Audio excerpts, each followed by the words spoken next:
1 minute late हो गई तो मेरा रिकॉर्ड टूट गया क्या? हाँ, चलिए फिर गुड इवनिंग, कैसे हैं आप सब लोग? जल्दी से बताइए कैसे हैं आप सब लोग। फिर आज की क्लास स्टार्ट करते हैं। मैम फोन को एयरप्लेन मोड पे कर दो। नहीं, इस समय घर वालों का फोन आता है। हाँ जी, कह रहे हैं आप आज तो आपने कोचिंग की यूनिफॉर्म पहनी है। हाँ, ये मान लो कि बहुत दिनों बाद मैंने टाइम्स का टी शर्ट पहना। एक्चुअली मैं बीच में ना मेरा वेट बहुत ज्यादा गेन हो गया था, तो ये टी शर्ट मुझे टाइट टाइट आती थी। और आज देख रहे हो मेरे स्माइल अलग ही फेस पे क्योंकि ना आज मैंने बीच में फिर डाइटिंग वाइटिंग के लिए जिम विम जाने लग गई थी, तो थोड़ा वेट कम हुआ, थोड़ा वजन थोड़ा कम हुआ। तो उसके बाद आज मैंने जैसे इस टी शर्ट को पहना अलमारी से लेकर, जो खुशी हो रही है भाई साहब बता नहीं सकती मैं इतनी खुशी हो रही है।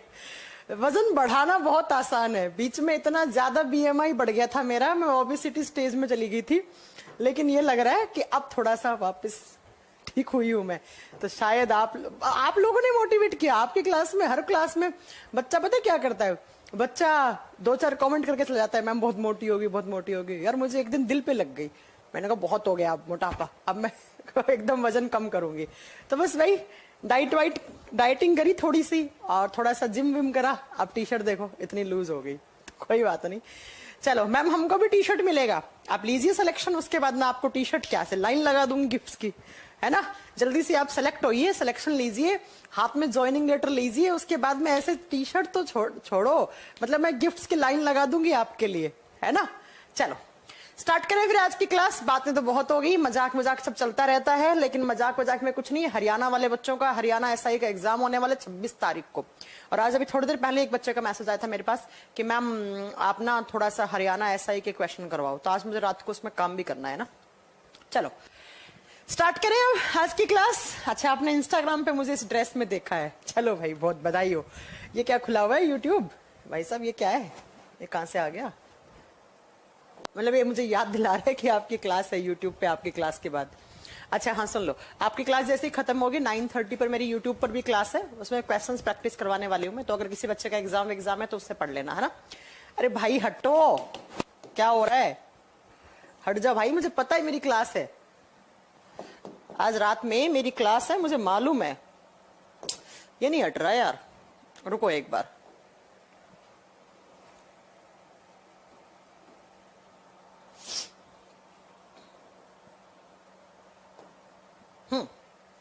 चलिए फिर सबको गुड इवनिंग और सबको नमस्ते।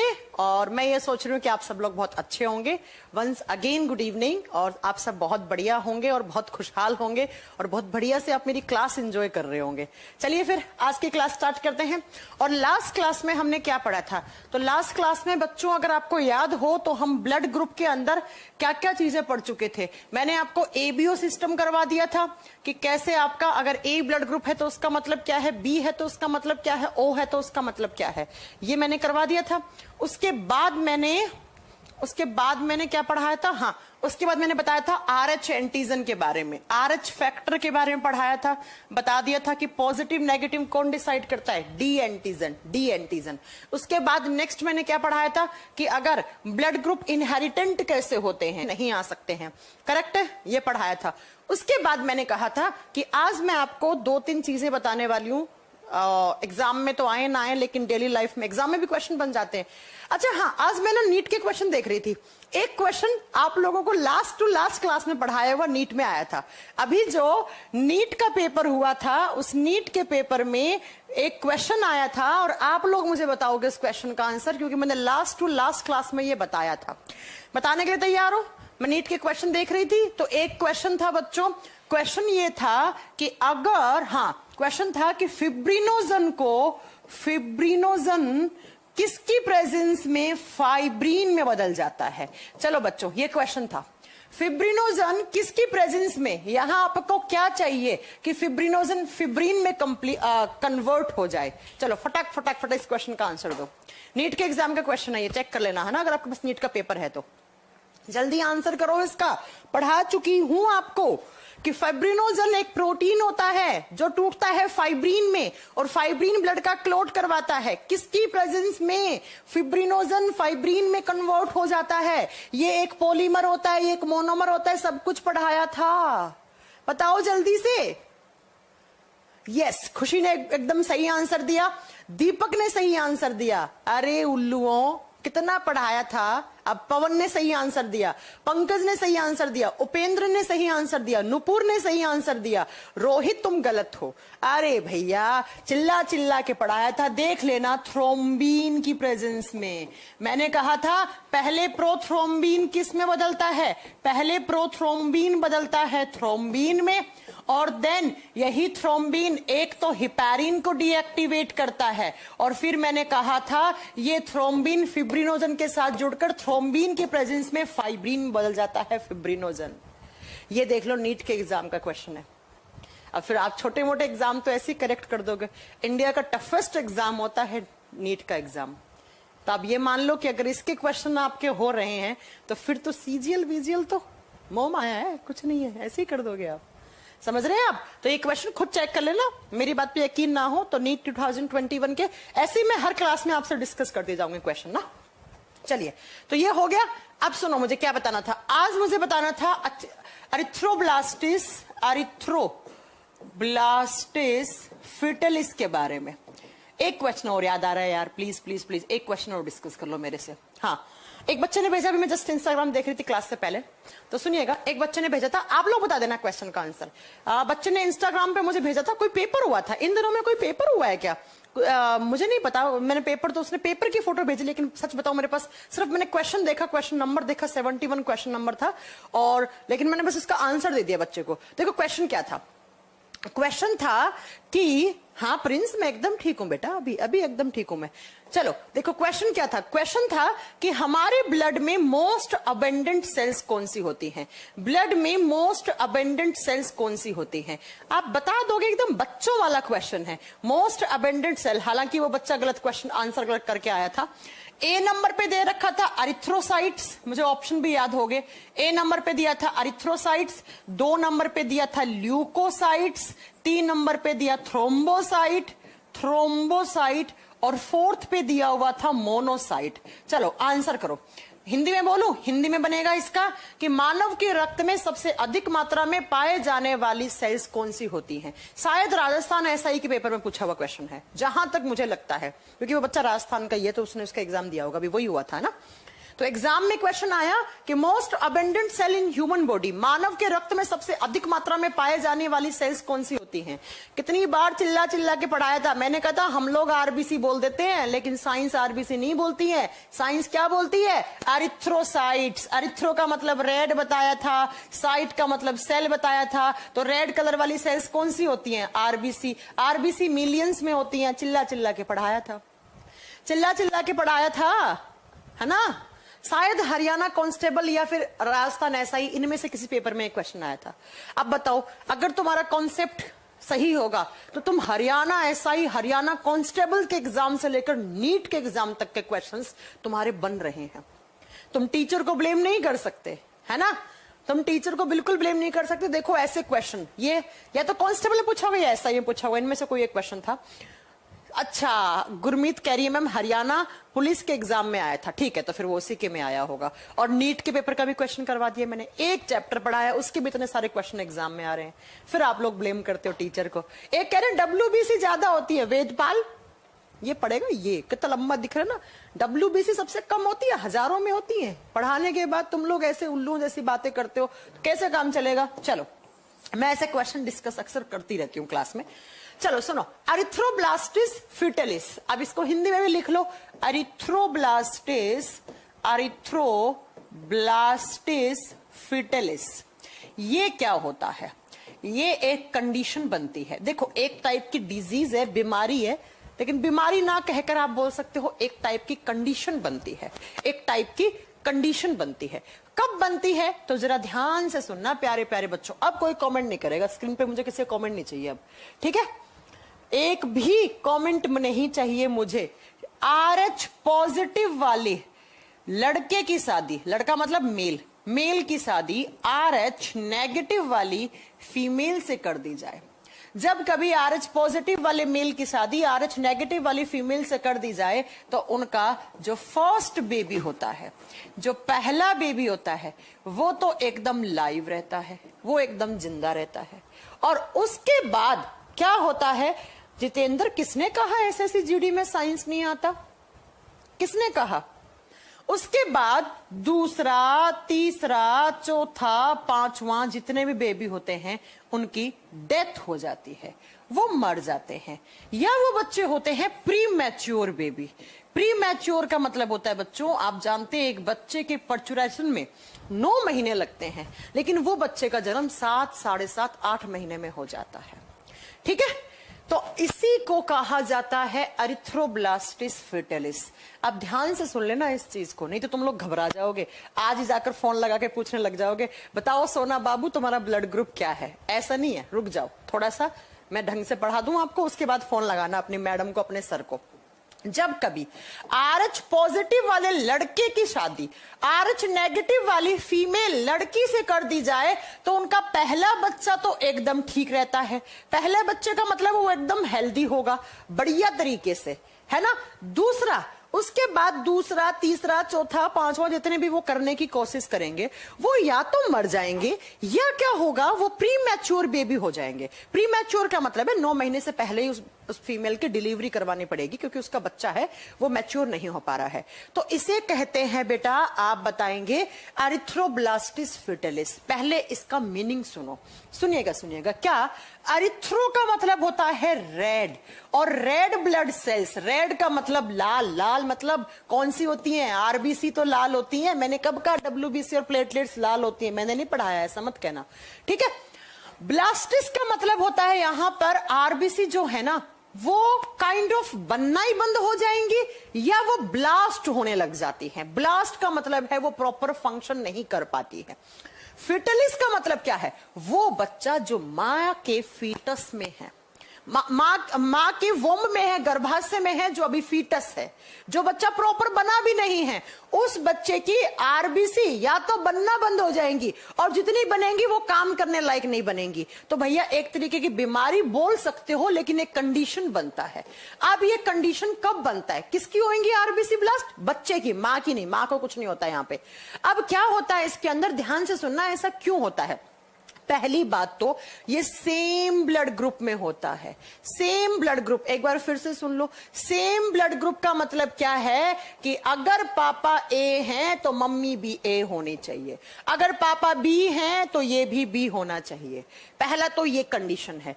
दूसरा, पॉजिटिव हमेशा पापा होना चाहिए, पॉजिटिव हमेशा पापा होना चाहिए। नेगेटिव अगर मम्मी होंगी, मतलब पॉजिटिव अगर मम्मी हो जाएंगी तो ये कंडीशन नहीं बनेगा। ये सारी चीजें आपको समझ में आ जाएगी, ध्यान से सुन लेना।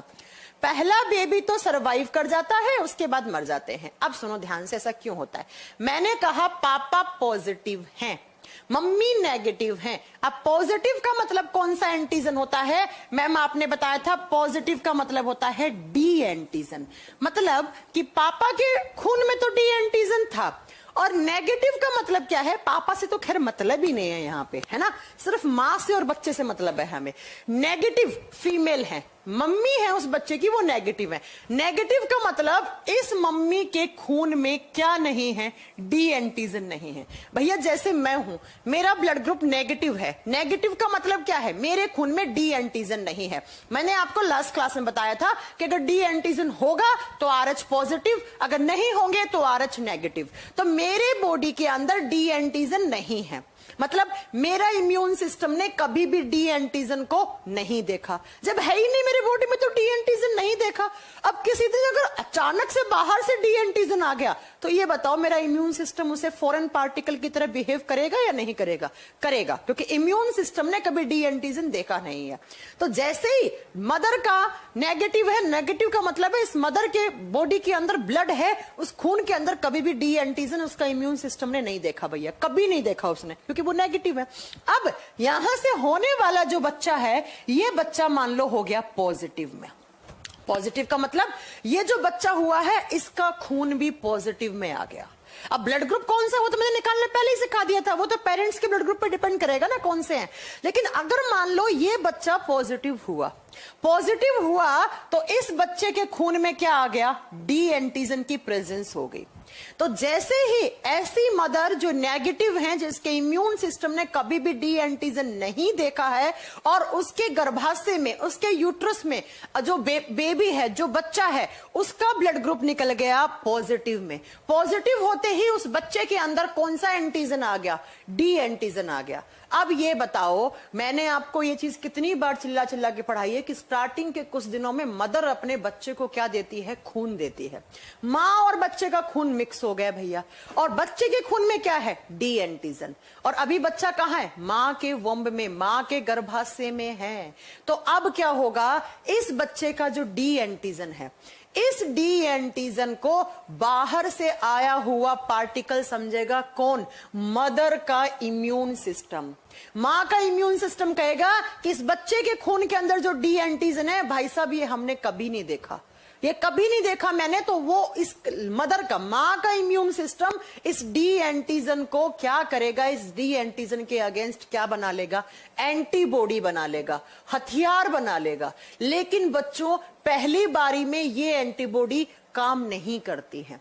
क्यों?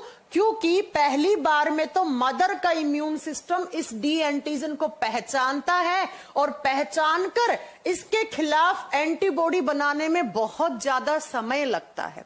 और जितना समय लगता है उतने वो बच्चा मैच्योर हो जाता है और उसकी डिलीवरी हो जाती है। इसीलिए पहली बार तो ये बच्चे को कोई प्रॉब्लम नहीं होगी, ये जिंदा पैदा हो जाएगा, बिल्कुल ठीक हो जाएगा। लेकिन जैसे ही इस बच्चे की डिलीवरी हुई तो मां के बॉडी में क्या बन रही है? एंटीबॉडी, हथियार बन गए। अब मान लो ये मदर वापस से प्रेग्नेंट हुई। जब वापस से प्रेग्नेंट हुई तो मान लो यहां पर भी पॉजिटिव बच्चा आ गया।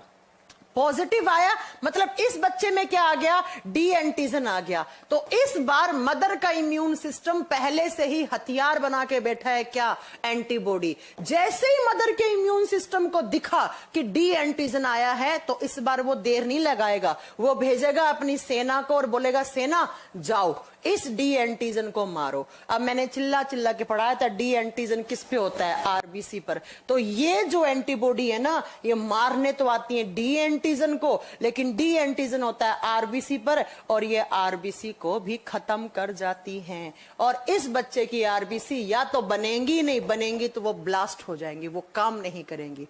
और बिना आरबीसी के तो कोई सरवाइव नहीं करता।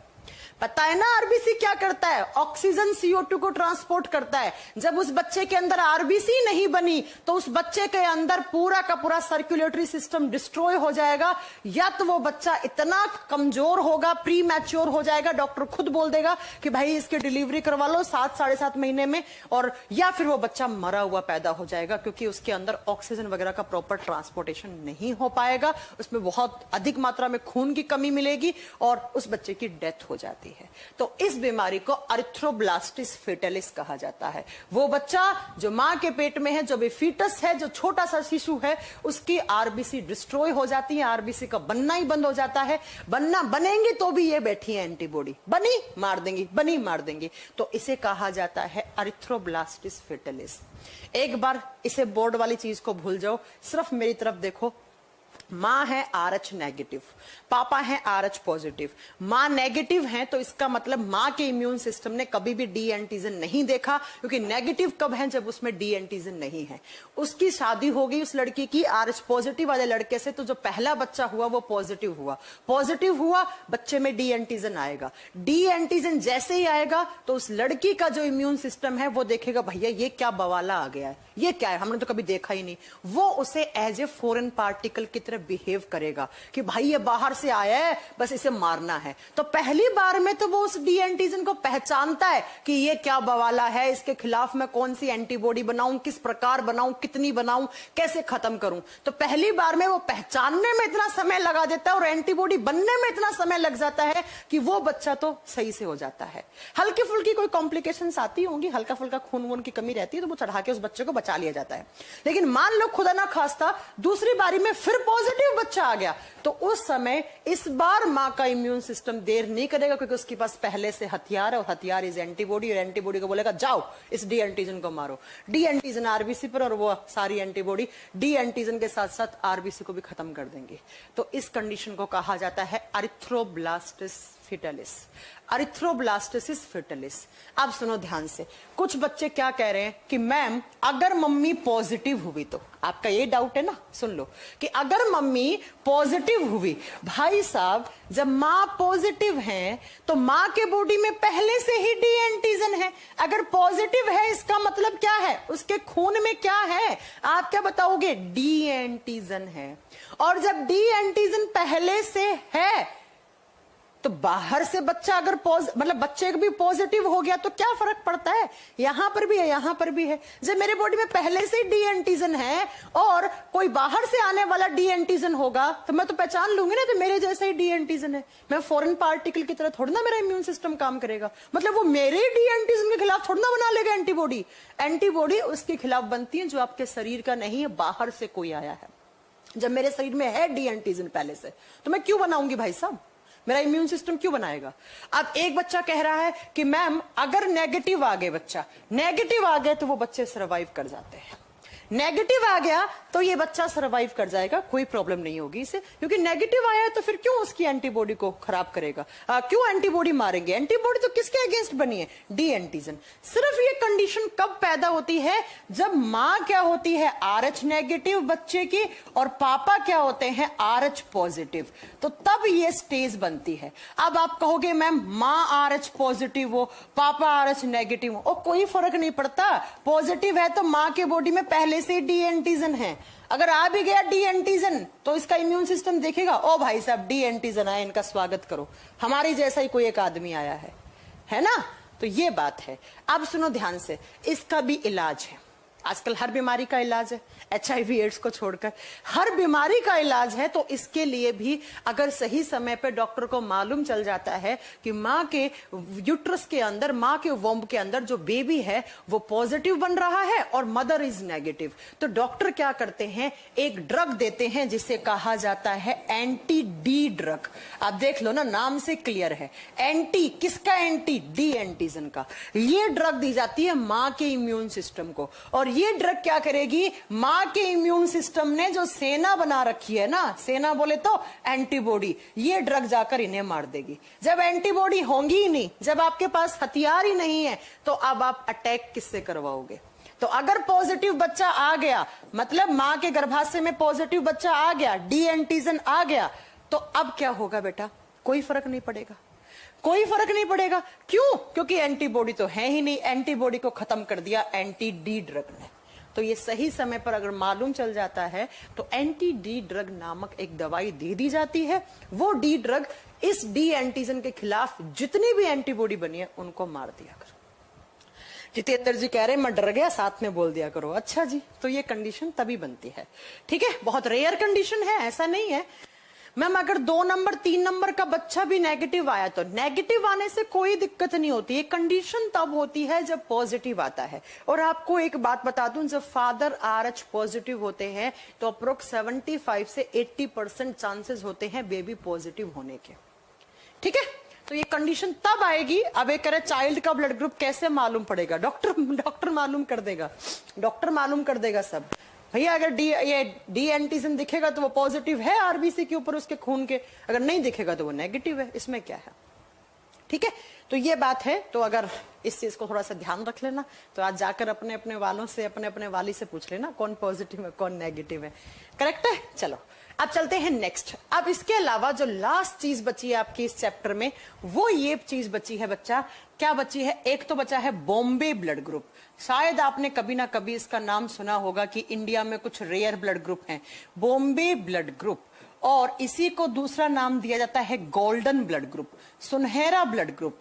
देखो ये ABO सिस्टम से हटके ब्लड ग्रुप है 2 इंडिया में, एक तो बॉम्बे ब्लड ग्रुप है और एक 2016 में खोजा गया इनरा ब्लड ग्रुप। इनरा ये तो सिर्फ इंडिया में ही है, ये तो इंडिया के अलावा बांग्लादेश, पाकिस्तान, ईरान, कुछ एशियन कंट्रीज में और में भी है बॉम्बे ब्लड ग्रुप। तो ये कुछ अलग है, ये कुछ अलग है, इसको सुनिएगा। देखो मैंने आपको अभी तक पढ़ाया ABO सिस्टम। ABO सिस्टम में टोटल कितने ब्लड ग्रुप थे, 8 ब्लड ग्रुप थे। इन 8 से हटके भी 2 ब्लड ग्रुप हैं इंडिया में, ठीक है। इन 8 से भी हटके 2 इंडिया में ब्लड ग्रुप हैं। जब हम बात करते हैं पहला ब्लड ग्रुप कौन सा है, बॉम्बे ब्लड ग्रुप। बॉम्बे बोले तो मुंबई, अब तो बॉम्बे हो गया, लेकिन 1952 के समय की बात है।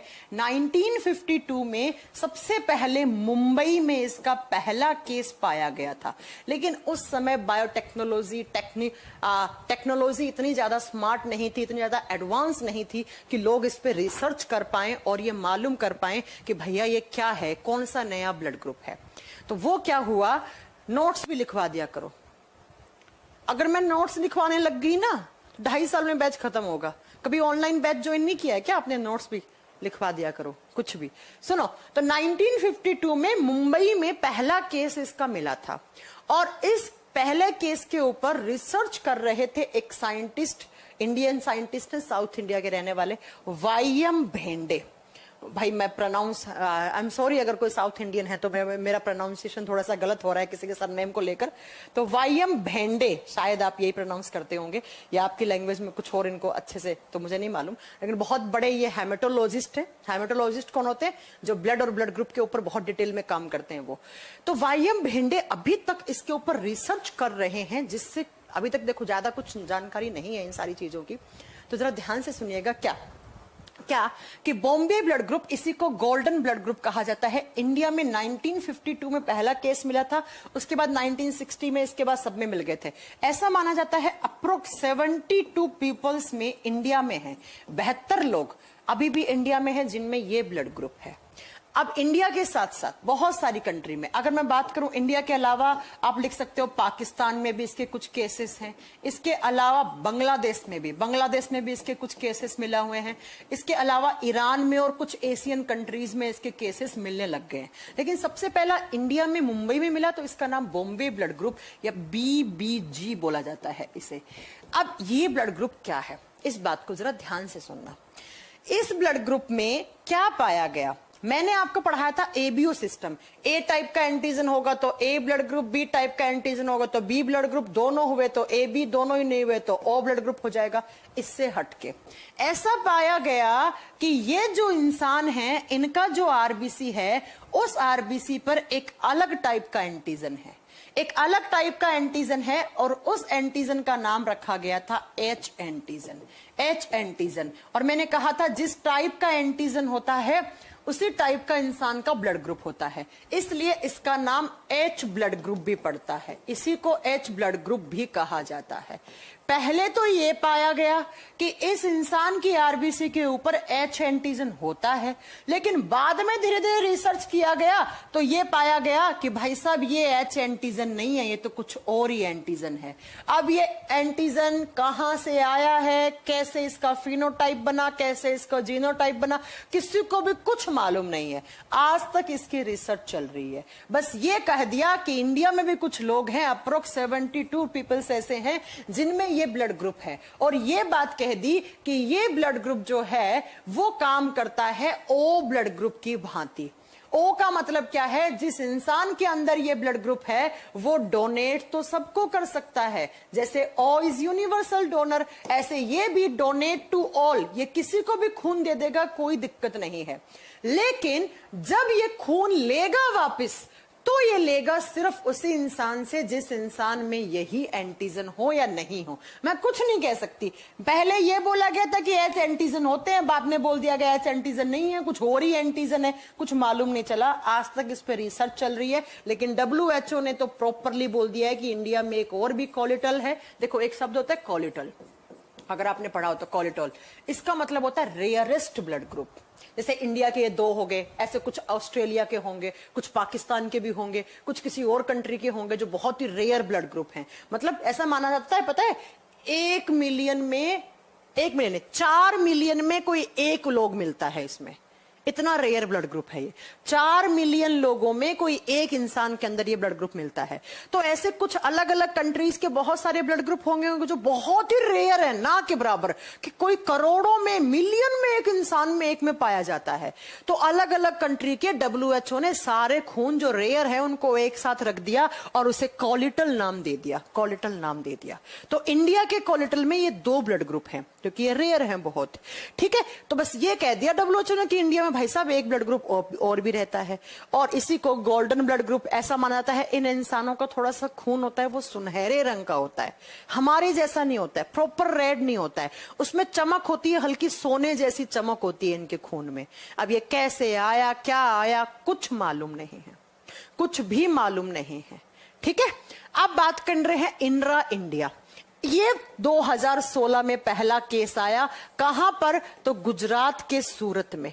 गुजरात के सूरत में आयन फॉर इंडिया, इंडिया क्योंकि सिर्फ इंडिया में है अभी तक ये, और आर्य वो इंसान जिस इंसान के बॉडी में सबसे पहले ब्लड ग्रुप पाया गया, उसके नाम के 2 शब्द पहले, 2 लेटर, जैसे राजेश होगा, रमेश होगा, राधिका होगी, कोई भी हो सकती है, मेल फीमेल, क्योंकि ये लोग ना इसको क्लोज नहीं करते हैं इस चीज को, क्योंकि अगर मान लो बहुत ही रेयर है, इंडिया में सिर्फ 2 ही लोग हैं ऐसे, तो लोग उनके पीछे नहीं पड़ जाते हैं क्या? हर किसी को तो पब्लिसिटी नहीं चाहिए होती है ना।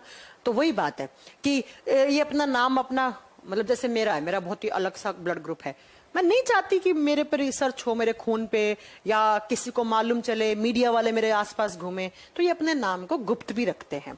तो ये नाम होगा मेल या फीमेल का, राजेश, रमेश, राधिका, कोई भी नाम हो सकता है। तो आयन फॉर इंडिया और राजेश, रमेश, राधिका इंडिया का, तो यहां से इंदिरा बन गया। 2016 में गुजरात के सूरत में पहला केस मिला। अब इस केस में क्या हुआ, इस केस में पहले कहा गया, एक तो कोई एस भारती करके हैं, बहुत बड़े हेमेटोलॉजिस्ट, और दूसरे ये केस इन्हीं साइंटिस्ट के पास जा रखा है, कौन, वायम भेंडे।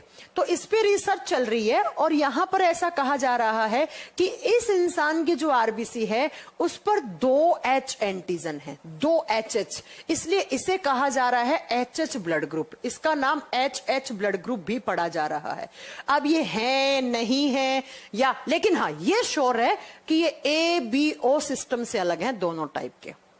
और इसका भी क्या कह दिया, इसको भी ये कह दिया कि ये भी O ब्लड ग्रुप की तरह भांति काम करता है। ये इंसान खून सबको दे देगा, कोई प्रॉब्लम नहीं होगी, लेकिन ये खून जब लेगा तो उसे वापस इसी इंसान वाले से देना पड़ेगा। और इंडिया में सिर्फ 7 केस हैं ऐसे, इंडिया में 7 ऐसे लोग हैं जिनमें ये ब्लड ग्रुप है। अब ये तो नहीं क्लोज कर रखो, या फिर आप WHO की वेबसाइट पर देखो तो शायद मिल जाए, मुझे नहीं पता, मैंने कभी नहीं देखा। तो ये 2 हमारे रेयरेस्ट ब्लड ग्रुप हैं इंडिया में, जिनको कॉलिटोल में शामिल कर रखा है। कॉलिटोल का मतलब होता है, WHO ने एक नाम दे दिया है एक, कि भैया जिस कंट्री में जो भी रेयरेस्ट ब्लड ग्रुप है लाओ यहाँ पर और यहाँ पर डाल दो, साइंटिस्ट रिसर्च करेंगे और पता नहीं किस दिन क्या निकल जाए। समझ में आ गई मेरी बात? तो ये बात है, ये इंडिया के 2 रेयरेस्ट ब्लड ग्रुप हैं। अपना अपना चेक करवा लेना, पता लगे तुम में से भी कोई 1-2 और हो और वो 7 की जगह संख्या 8 बढ़ जाए, है ना, हो सकता है आप मेरा कोई भी। अब इस पर रिसर्च चल रही है, कहां से आया ये, इसको H सिस्टम बोलते हैं, इसको HS सिस्टम बोलते हैं। पहले कहा गया इसमें H एंटीजन होता है, फिर कहा गया नहीं है, फिर कह रहा WHO होता है। तो इस पर बस वही कॉन्ट्राडिक्शन चल रहा है, मतलब क्या है क्या नहीं है, कहां से आए कैसे नहीं आए। बस मुझे इतना बताना था कि अगर एग्जाम में कभी क्वेश्चन आ गया कि यूपीएससी में क्वेश्चन आता है इंडियन कॉलिटोल में कितने ब्लड ग्रुप हैं, तो आपको बताना है 2। कौन कौन से, या तो बोलो बॉम्बे ब्लड ग्रुप या बोलो सुनहरा रक्त समूह है, ठीक है। दूसरा आप क्या बोलोगे इसके अलावा, Indira blood group, ion for India, RA for जो भी इंसान है जिसमें खोजा गया उसमें ये 2 हमारे इंडिया में रेयरेस्ट ब्लड ग्रुप हैं। बस इसके अलावा आपको कुछ नहीं पता। हाँ, इनकी वेबसाइट है colitol.org, ऐसा कुछ करके आप उस पर पढ़ सकते हैं। ये हैं बच्चों आपके ब्लड ग्रुप, बस इतनी बात आपको पढ़नी है। एक कह रहा है कि ब्लड ग्रुप इनहेरिटेंस नहीं पढ़ाया। अरे ब्लड ग्रुप इनहेरिटेंस में बस मुझे यही बताना था कि अगर मदर का A हो, फादर का B हो, तो बच्चों का कौन सा हो सकता है, कौन सा नहीं हो सकता है, यही बताना था मुझे, ठीक है। बस इतनी बात आपको याद रखनी है। और यहां पर आपका ह्यूमन ब्लड वाला चैप्टर खत्म होता है। इसके अलावा देखो मैंने सब पढ़ा दिया, खून क्या होता है, खून में प्लाज्मा क्या होता है, आरबीसी क्या होता है, डब्ल्यूबीसी क्या होता है, प्लेटलेट्स क्या होता है, देन मैंने ब्लड ग्रुप पढ़ा दिया आपको, एबीओ सिस्टम पढ़ा दिया, कौन किसको खून दे सकता है, आरएच पॉजिटिव क्या होता है, नेगेटिव क्या होता है, मम्मी का ए हुआ पापा का बी हुआ तो बच्चे का कौन सा हो सकता है, या मैंने आपको पढ़ा दिया पॉजिटिव नेगेटिव में खून कैसे कोई दे सकता है। अगर आरएच नेगेटिव वाले लड़की की शादी आरएच पॉजिटिव वाले से कर दी जाए तो उनका अगर पहला बेबी पॉजिटिव आता है तो उसके बाद कॉम्प्लिकेशंस बढ़ जाते हैं, प्री मैच्योर बेबी होने के या उस बच्चे की डेथ होने के चांसेस बढ़ जाते हैं। ये सारी बातें मैंने बता दी। तो यहां पर आपका ह्यूमन ब्लड वाला चैप्टर कंप्लीट तरीके से फिनिश होता है। अब अगर किसी का भी कोई डाउट हो, कैसा हो डाउट, नोट कर लेना, मैं सब कुछ आपको पढ़ा दूंगी। ज़रा कुछ, अगर किसी को भी किसी प्रकार का डाउट होगा तो मैं किसी दिन डाउट क्लास ले लूंगी, लेकिन अब हम स्टार्ट करते हैं।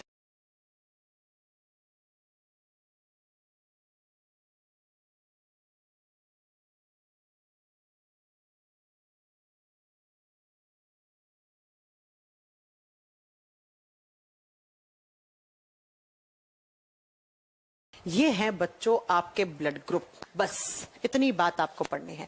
एक कह रहा है कि ब्लड ग्रुप इनहेरिटेंस नहीं पढ़ाया। अरे ब्लड ग्रुप इनहेरिटेंस में बस मुझे यही बताना था कि अगर मदर का ए हो, फादर का बी हो, तो बच्चों का कौन सा हो सकता है, कौन सा नहीं हो सकता है, यही बताना था मुझे।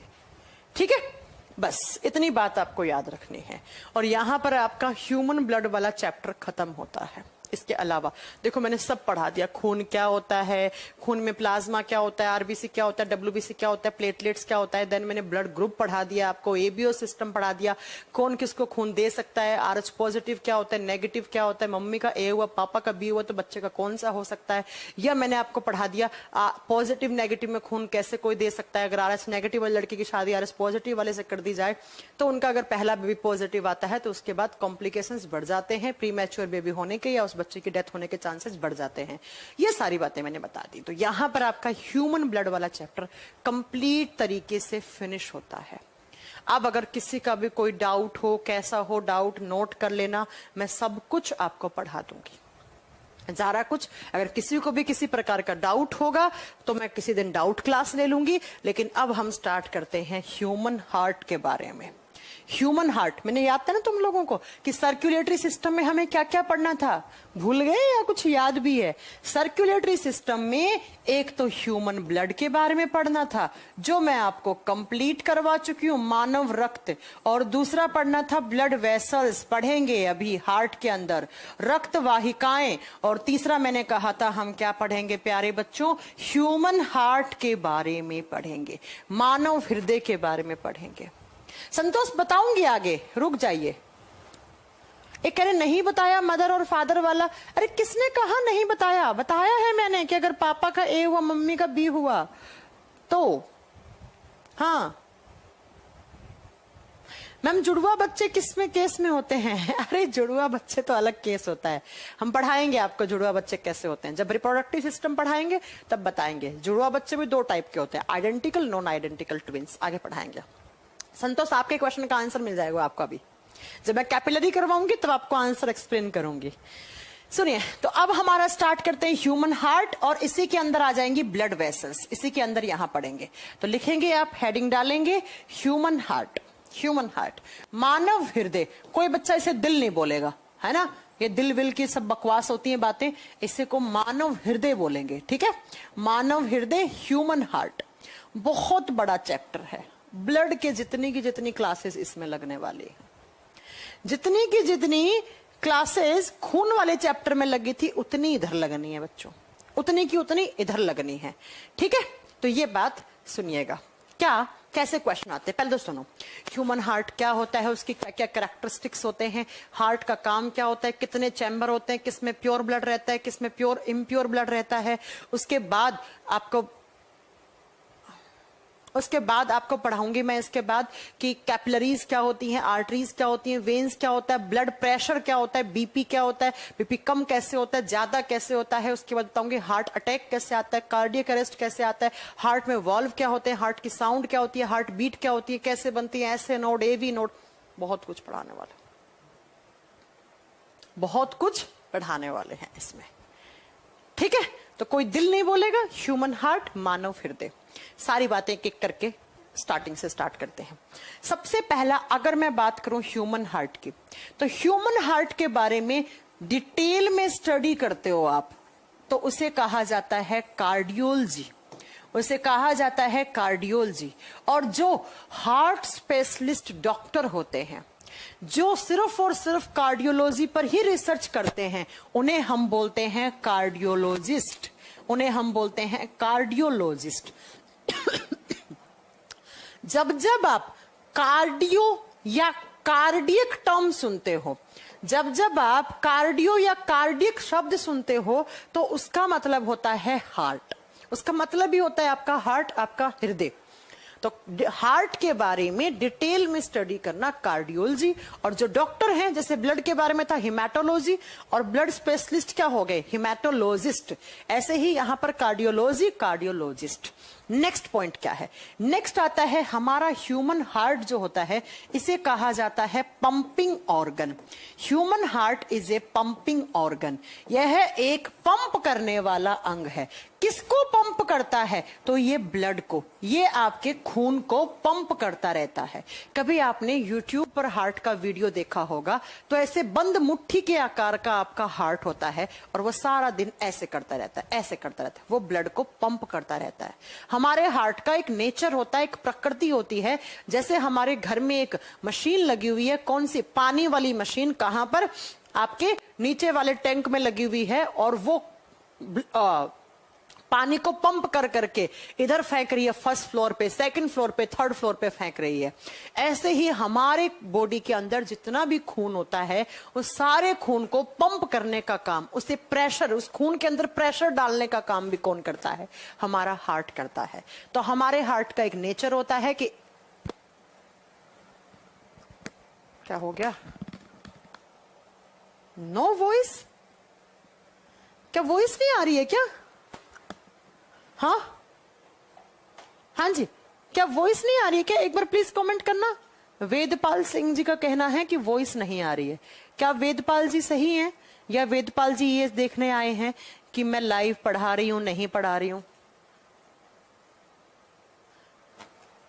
वेदपाल जी क्या चाहते हो आप?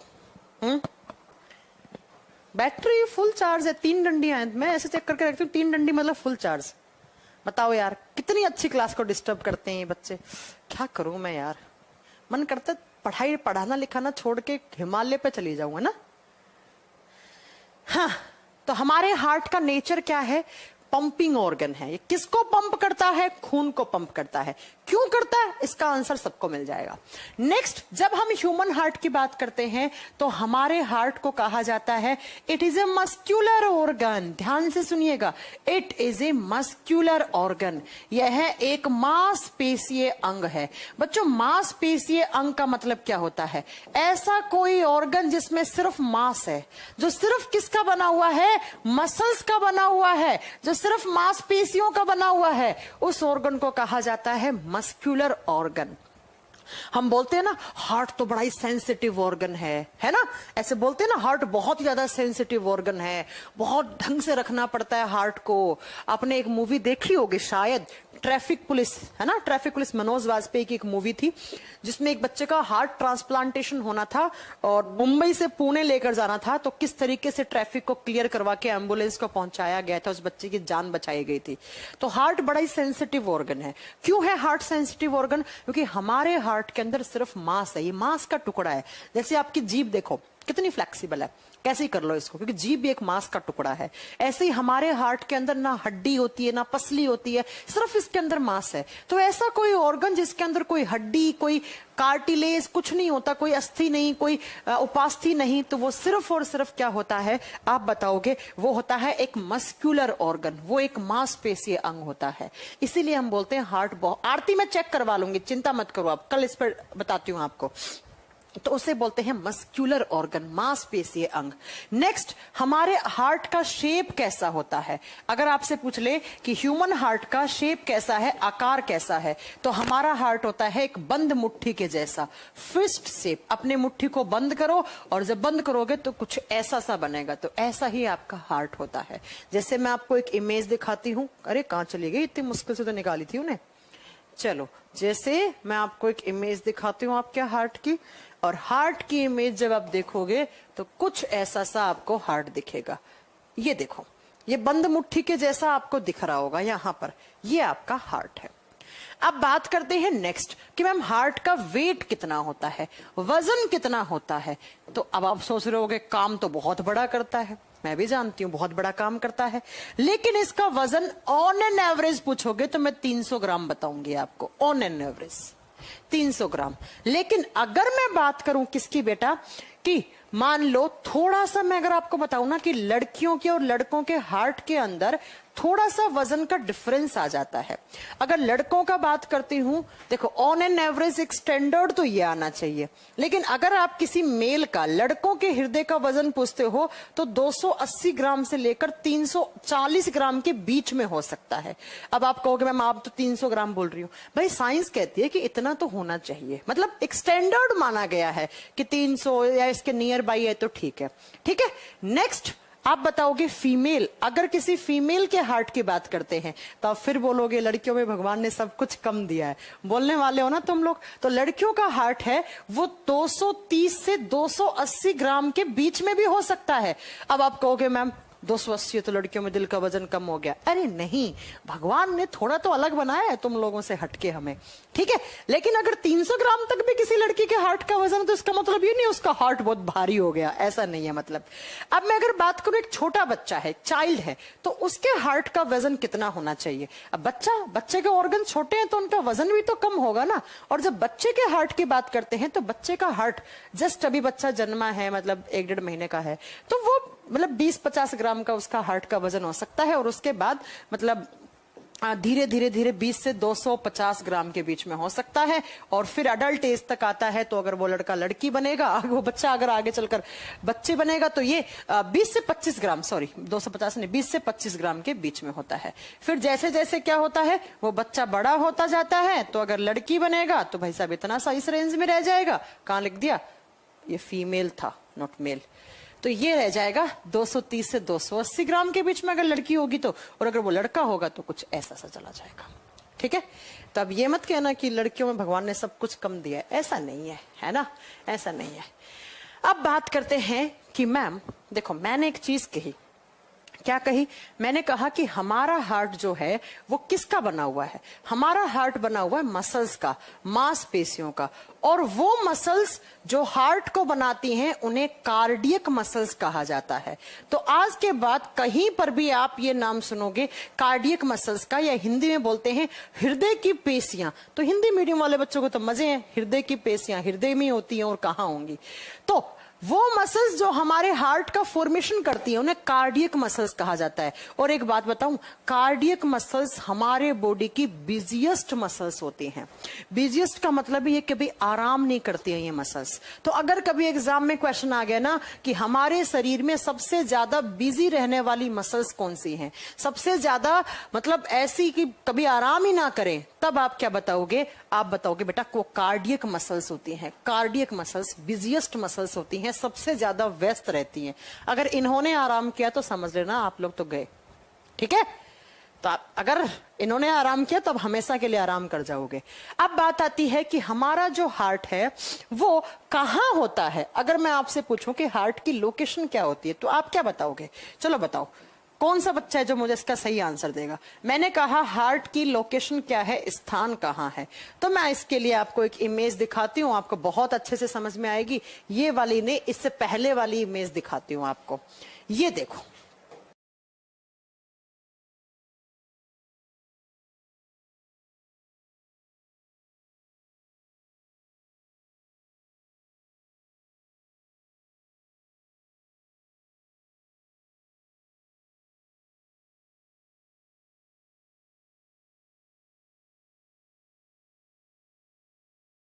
ये है आपकी पसलियां, इसके ऊपर स्किन लगी है।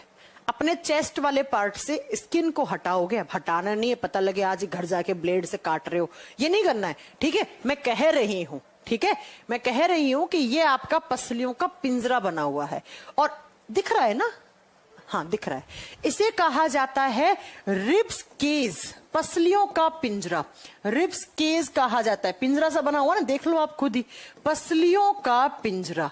और अगर मैं बात करूं ना कि कितनी पसलियां होती हैं, तो हमारे बॉडी में होती हैं टोटल 24, 12 दूनी 24। अब इसमें तो 10 दिख रही है क्योंकि 2 होती है ऐसे पीछे की तरफ, ऐसे 11, 12, 11, 12। आप बोलोगे मैम 10 ही दिख रही है इसमें, आपको वो 10 नहीं देखनी है, 12 जोड़ी पसलियां होती हैं, 12 जोड़ी पसलियां होती हैं, 12 पेयर्स ऑफ रिब्स होती हैं। आप कहोगे मैम 10 में दिखती है, बेटा इसमें ध्यान से देखोगे ना तो ये रही पीछे की तरफ मुड़ी हुई 11वीं, ये रही 11वीं, ये तो 12वीं है। और तू यार काम करना बंद कर देता है इस टाइम, भाई साहब रुक जा, ये रही 12वीं, इससे ऊपर ऐसे 11वीं होती है, आपको नहीं दिखेंगे कि वो थोड़ी सी पीछे की तरफ ऐसे मुड़ जाती है, ऐसे पीछे रीढ़ की हड्डी से जाके मिल जाती है। ठीक है, तो 12 जोड़ी पसली होती है, टोटल कितनी होगी? 24 होगी। आप देख लोगे। अब अगर हम बात करते हैं, मैं बात करूंगी सेंटर में होता है, लेफ्ट में होता है, राइट में होता है, मैं सब बात करूंगी। ठीक है, सुन जाओ, इस बात को सुनते रहिए। तो ये पसलियां हैं आपकी ऐसे लगी हुई, इसके ऊपर स्किन है। जैसे ही आपने अपनी स्किन हटाई ना तो कुछ ऐसा दिखेगा। अब एग्जाम में क्या क्वेश्चन आता है कि कौन कौन सी पसलियों के बीच में आपका हार्ट है, तो आप ध्यान से देखेंगे तो या कुछ आपका यहां से दिल शुरू हुआ है और कुछ यहां पर जाके ऐसे खत्म हो रहा है। अब ये कौन सा साइड है? ये है बच्चों लेफ्ट। साइंस में ये डायरेक्शन हमेशा बायां होता है और ये हमेशा दायां होता है। वो लेफ्ट है, ये राइट है, क्योंकि साइंस ऐसे मानती है, ऐसे। तो मेरा ये लेफ्ट है, ये राइट हैंड है, ऐसे। तो ये लेफ्ट हो गया, ये राइट हो गया। तो लेफ्ट साइड कि कौन कौन सी पसली, दूसरी से लेकर छठी पसली के बीच में आपका हार्ट होता है। तो एग्जाम में अगर हार्ट की लोकेशन आई और वो रिब्स पूछ रहा है कि भाई साहब कौन कौन सी रिब्स के बीच में आपका हार्ट होता है, कौन कौन सी पसलियों के बीच में आपका हृदय होता है, तब तो आप क्या लिखोगे? It is present between second and sixth rib, दूसरी और छठी पसली के बीच में है। ये देखो, दूसरी और छठी पसली के बीच में है, ऐसे आपको दिखेगा। बता दोगे किस डायरेक्शन में? लेफ्ट में। अब मैं आपको एक बात बता देती हूं, आप लोग हमेशा बोलते हो देखो मेरा दिल बहुत जोर से धड़कता है, लेफ्ट साइड में हाथ रखते हो आप। देखो हमारा हार्ट एक्चुअली आप देखोगे तो देखो कुछ यहां पर बीच में नहीं है, ये सेंटर बना हुआ है। ये देखो, ये हिस्सा क्या है आपका? बीच का है। कुछ हार्ट का हिस्सा यहां पर भी होता है। हार्ट जो है ना वो होता तो आपका सेंटर में है, ऐसे बीचों बीच, लेकिन क्या होता है बच्चों, ज्यादा झुकाव लेफ्ट साइड चला जाता है। अप्रोक्स मान लो आपको 300 ग्राम का आपका हार्ट है, तो 300 में से 80 ग्राम तो ये अप्रोक्स बीच में रहता है, सेंटर में, लेकिन ज्यादा झुक जाता है 220 230 आप मान लो लेफ्ट डायरेक्शन में झुक गया।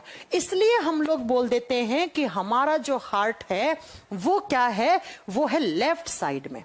लेकिन वो लेफ्ट में नहीं होता है बच्चों, लेफ्ट में ज्यादा झुक जाता है वो ऐसे। ये देखो ना, आप इमेज में देख पा रहे होंगे, ऐसे है सेंटर में। सेंटर में अप्रोक्स 70-80 ग्राम होता है, बाकी का 220-210 ग्राम लेफ्ट साइड में झुक जाता है, इसलिए हम बोल देते हैं कि लेफ्ट में दिल है। लेकिन कभी ना कभी आपने न्यूज में सुना होगा, देखा होगा कि फलाना इंसान के राइट में हार्ट है। राइट में नहीं है उसके, था तो लेफ्ट में 80 ग्राम, लेकिन इस बार ज्यादा किस तरफ झुक गया? इधर राइट वाले की तरफ झुक गया। तो कुछ ऐसे भी प्राणी होते हैं, कुछ ऐसे भी इंसान हैं जिनके राइट में भी हृदय होता है। अब वो राइट में नहीं है, उनके राइट में झुक थोड़ा ज्यादा गया है, बाकी सेंटर में है उनके। हमारे जैसे नॉर्मल इंसान हैं, उनको भी कोई प्रॉब्लम नहीं होगी। हल्का फुल्का कुछ प्रॉब्लम हो सकती है, कभी कभार बीपी वगैरह की कुछ प्रॉब्लम उसको क्रिएट ज्यादा हो सकती है जिनके राइट में दिल है। तो मैं क्या बताना चाह रही थी कि पसलियों में, कौन सी पसलियों के बीच में, लोकेशन में आप क्या लिखोगे? Between second to sixth rib, दूसरी से छठी पसली में। और किस डायरेक्शन में? तो जनरली कहां होता है? लेफ्ट वाली डायरेक्शन में। अब आप अपने आप नोट कर लेना कि बीच में होता है अप्रोक्स 80 ग्राम, लेकिन ज्यादा झुक जाता है लेफ्ट में, इसलिए हम लेफ्ट में बोल देते हैं। बाकी आप ये अपने आप नोट कर सकते हो।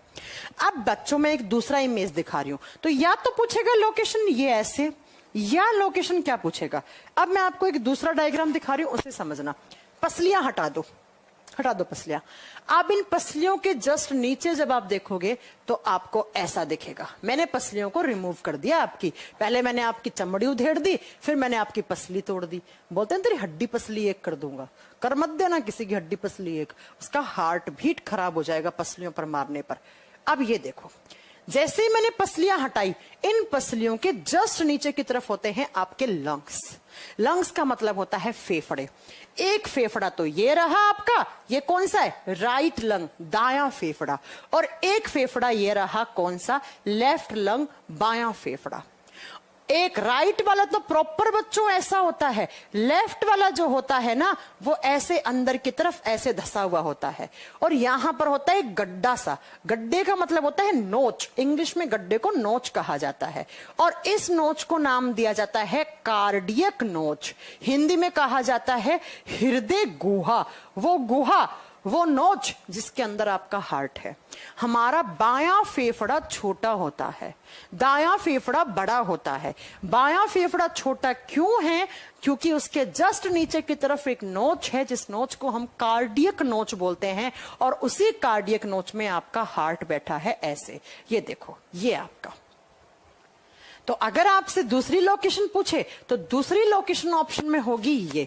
क्या होगी बच्चों? आप बताओगे कि below left lung, below left lung, बाएं फेफड़े के नीचे, बाएं फेफड़े के नीचे, बाएं फेफड़े के नीचे। अब बाएं फेफड़े के नीचे जहां होता है उस गुहा को, उस प्रॉपर लोकेशन को क्या बोलते हैं? कार्डियक नोच। तो ये सारे ऑप्शन आपको मिल सकते हैं एग्जाम में। हिंदी में बोलेंगे हृदय गुहा। ये सारे ऑप्शन आपको मिल सकते हैं। अब डिपेंड करता है आपका कौन सा ऑप्शन है बेटा, ठीक है? आपका कौन सा ऑप्शन है ये डिपेंड करेगा कि आपके ऑप्शन में क्या आंसर है। अगर पूछा कि ह्यूमन हार्ट की लोकेशन क्या है तो क्या क्या ऑप्शन मिलेगा? दूसरी से छठी पसली के बीच में, या मिलेगा कौन से फेफड़े? तो आपका बाएं वाले फेफड़े के नीचे, या होगा कार्डियक नोच मतलब हृदय गुहा में।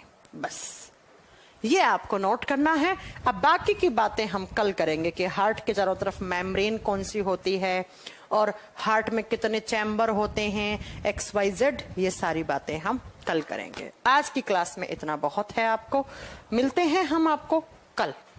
जी good evening, Rahul ji good evening, Pankaj, Rahul Vishnoi good evening. बच्चों जल्दी से आओ, मैंने आपके पास नोटिफिकेशन सेंड कर दिया है यहां से।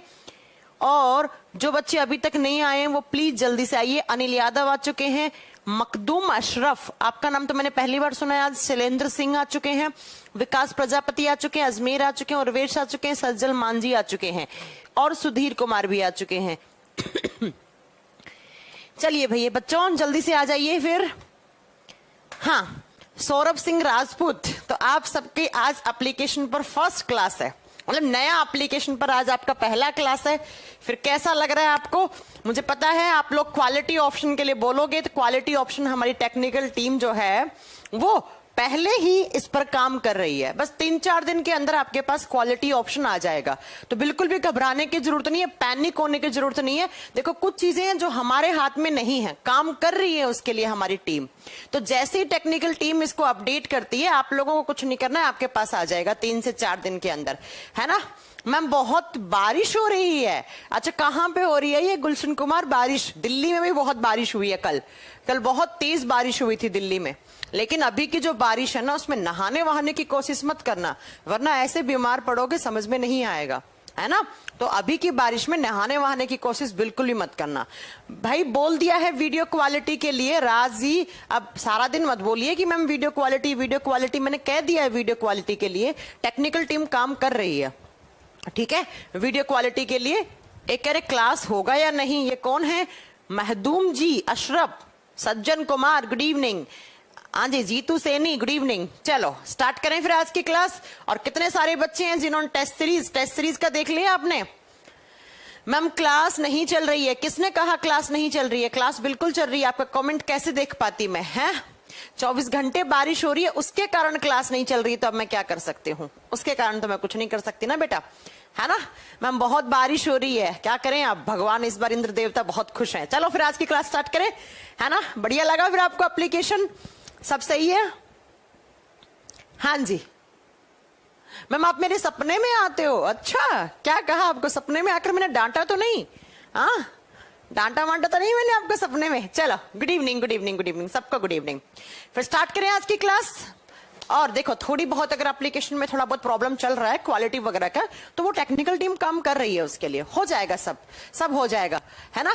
मैम MPSI का टेस्ट ले लो, ठीक है? मैं बात करती हूँ। हाँ जी, ग्रुप डी का मैंने इस संडे को एक टेस्ट करवाया था, और उसकी रैंक भी मैं आज रात को 9:30 बजे यूट्यूब पे अनाउंस करने वाली हूँ। उसकी रैंक टॉप 10 बच्चों को, मेरे पास तो आ चुकी है टॉप 10 की लिस्ट, लेकिन आपके सामने जो है वो आएगा बेटा कल नहीं, हाँ आज 9:30 बजे रात में, ठीक है? और अगले इतवार को हमने SSC GD का टेस्ट पेपर रखवाया है, तो ये लाइव टेस्ट दिया करो, आप लोगों के लिए रखवाया है मैंने। बफरिंग हो रही है, आपकी साइड से प्रॉब्लम है, मेरी साइड से बिल्कुल क्लास सही चल रही है, हमारी तरफ से कोई प्रॉब्लम नहीं है। चलो अब स्टार्ट करते हैं आज की क्लास।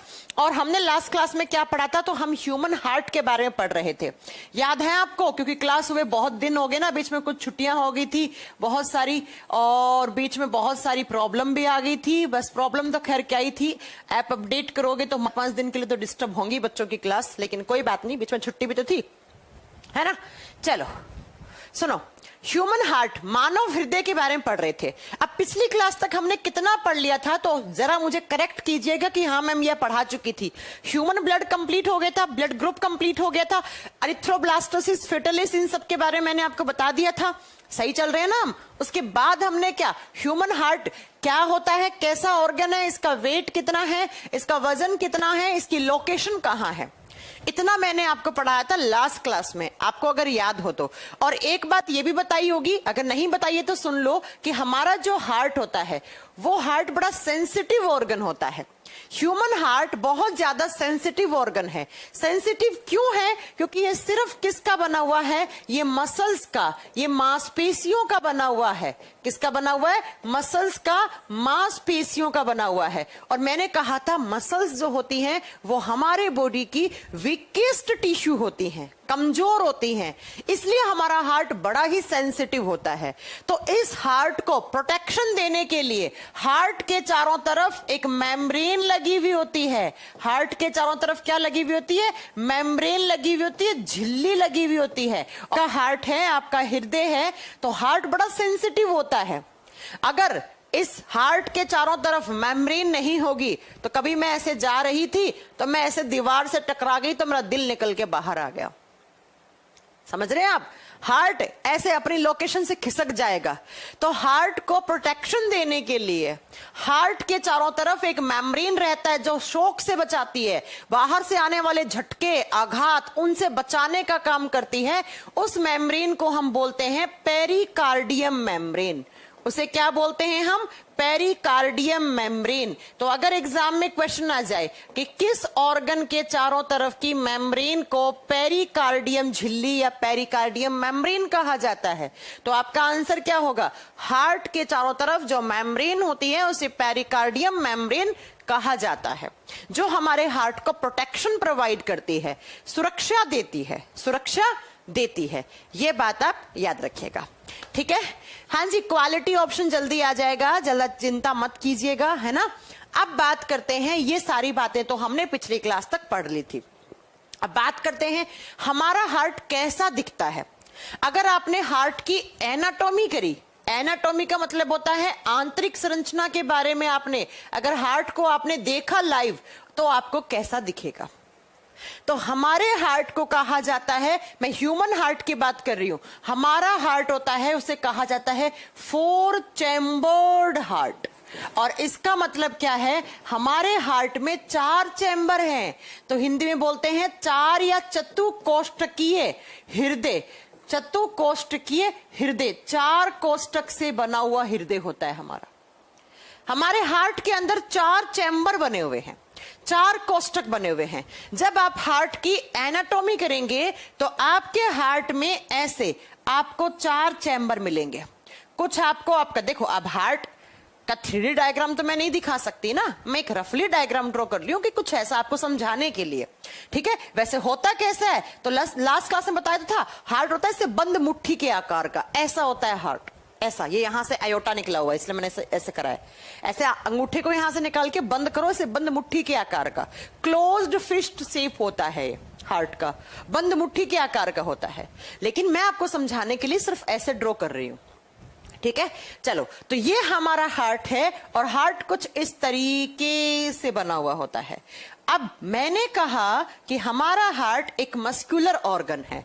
इसका मतलब क्या है? हार्ट के अंदर जितनी भी सारी चीजें होंगी वो सब मसल्स की बनी हुई हैं, वो सिर्फ और सिर्फ मांसपेशियों की बनी हुई होती हैं। हार्ट के अंदर मसल्स होती हैं, तो हार्ट के अंदर जो भी चीज मैं आपको पढ़ाने वाली हूं वो सब किसका बना हुआ है? मसल्स, मांसपेशियों का बना हुआ है। तो हमारे हार्ट के अंदर एक मसल एक बार ऐसे निकलती है, क्योंकि ये लाइन बीच में बना है तो ये मसल का बना हुआ है, और एक बार ऐसे निकलती है। तो बताओ कितने चैम्बर बन गए? 4 चैम्बर बन गए। इसीलिए तो हमारे हार्ट को बोला हमने 4 चैम्बर्ड हार्ट, चतुकोष्ठकीय या 4 कोष्ठकीय वाला हृदय। एक बार ऐसे लिखना, एक मसल एक बार ऐसे निकला, तो 4 चैम्बर बन गए। ये जो मसल है जो हमारे हार्ट को 4 चैम्बर में डिवाइड कर रही है, इसका नाम होता है सेप्टम मसल। तो जरा लिखिएगा इस चीज को कि हमारे हार्ट को, हमारे हृदय को 4 कोष्ठकों में विभाजित करने वाली मसल, मांसपेशी का नाम क्या है? सेप्टम मसल है। सेप्टम मसल है। ये भी सेप्टम है, ये भी सेप्टम है, ये भी सेप्टम है, ये भी सेप्टम है, ये सेप्टम ही है। तो एग्जाम में क्वेश्चन आ जाए उस मसल का नाम बताओ जो हमारे हार्ट को 4 चैम्बर में डिवाइड करती है, आप आंसर क्या करोगे? आप आंसर करोगे सेप्टम। अब 2 ऊपर वाले जो चैम्बर हैं इन्हें कहा जाता है ऑरिकल्स। इन्हें क्या कहा जाता है? ऑरिकल। इंग्लिश में ऑरिकल, या दूसरा नाम होता है इनका आट्रियम। आट्रियम या ऑरिकल। और ये वाला भी क्या हो जाएगा? ऑरिकल या एट्रियम। इंग्लिश में ऑरिकल बोलो या एट्रियम बोलो, हिंदी में इनका नाम होता है आलिंद। हिंदी में क्या कहा जाता है प्यारे बच्चों? इन्हें आलिंद कहा जाता है। ये भी आलिंद हो गया। तो हार्ट के जो अपर वाले चैम्बर होते हैं, 2 ऊपर वाले चैम्बर हैं, उन्हें एट्रियम या ऑरिकल कहा जाता है। ये जो नीचे वाले चैम्बर हैं इन्हें क्या कहा जाता है? वेंट्रिकल। वेंट्रिकल, और हिंदी में कहा जाता है निलय। निलय। और इधर भी क्या बोलेंगे? वेंट्रिकल, और हिंदी में क्या बोलेंगे हम? निलय बोलेंगे। तो मैंने क्या कहा प्यारे बच्चों? मैंने कहा हमारे हार्ट के अपर चैम्बर को ऑरिकल्स या एट्रियम बोलते हैं, लोअर चैम्बर को वेंट्रिकल्स बोलते हैं। तो मानव के हृदय में ऊपर वाले दोनों भागों को हम आलिंद और नीचे वालों को निलय कहते हैं। और इसीलिए को 4 चैम्बर में डिवाइड करने वाली जो मसल होती है वो कौन सी होती है? सेप्टम। अब इनके नाम कैसे हैं? मैंने आपको एक बार बताया था साइंस में ये डायरेक्शन हमेशा लेफ्ट होती है, ये राइट होती है। क्योंकि मेरा हाथ देखो, ये लेफ्ट है, ये राइट है, ये लेफ्ट है, ये राइट है। तो इसे क्या बोलेंगे? इसे बोलेंगे हम राइट ऑरिकल। इसे क्या बोलेंगे? राइट ऑरिकल या दायां आलिंद। और इसे क्या बोलेंगे हम? लेफ्ट ऑरिकल या बायां आलिंद। और इसका नाम क्या हो जाएगा? लेफ्ट वेंट्रिकल, और हिंदी में क्या हो जाएगा? बायां निलय। और इसे क्या बोलेंगे?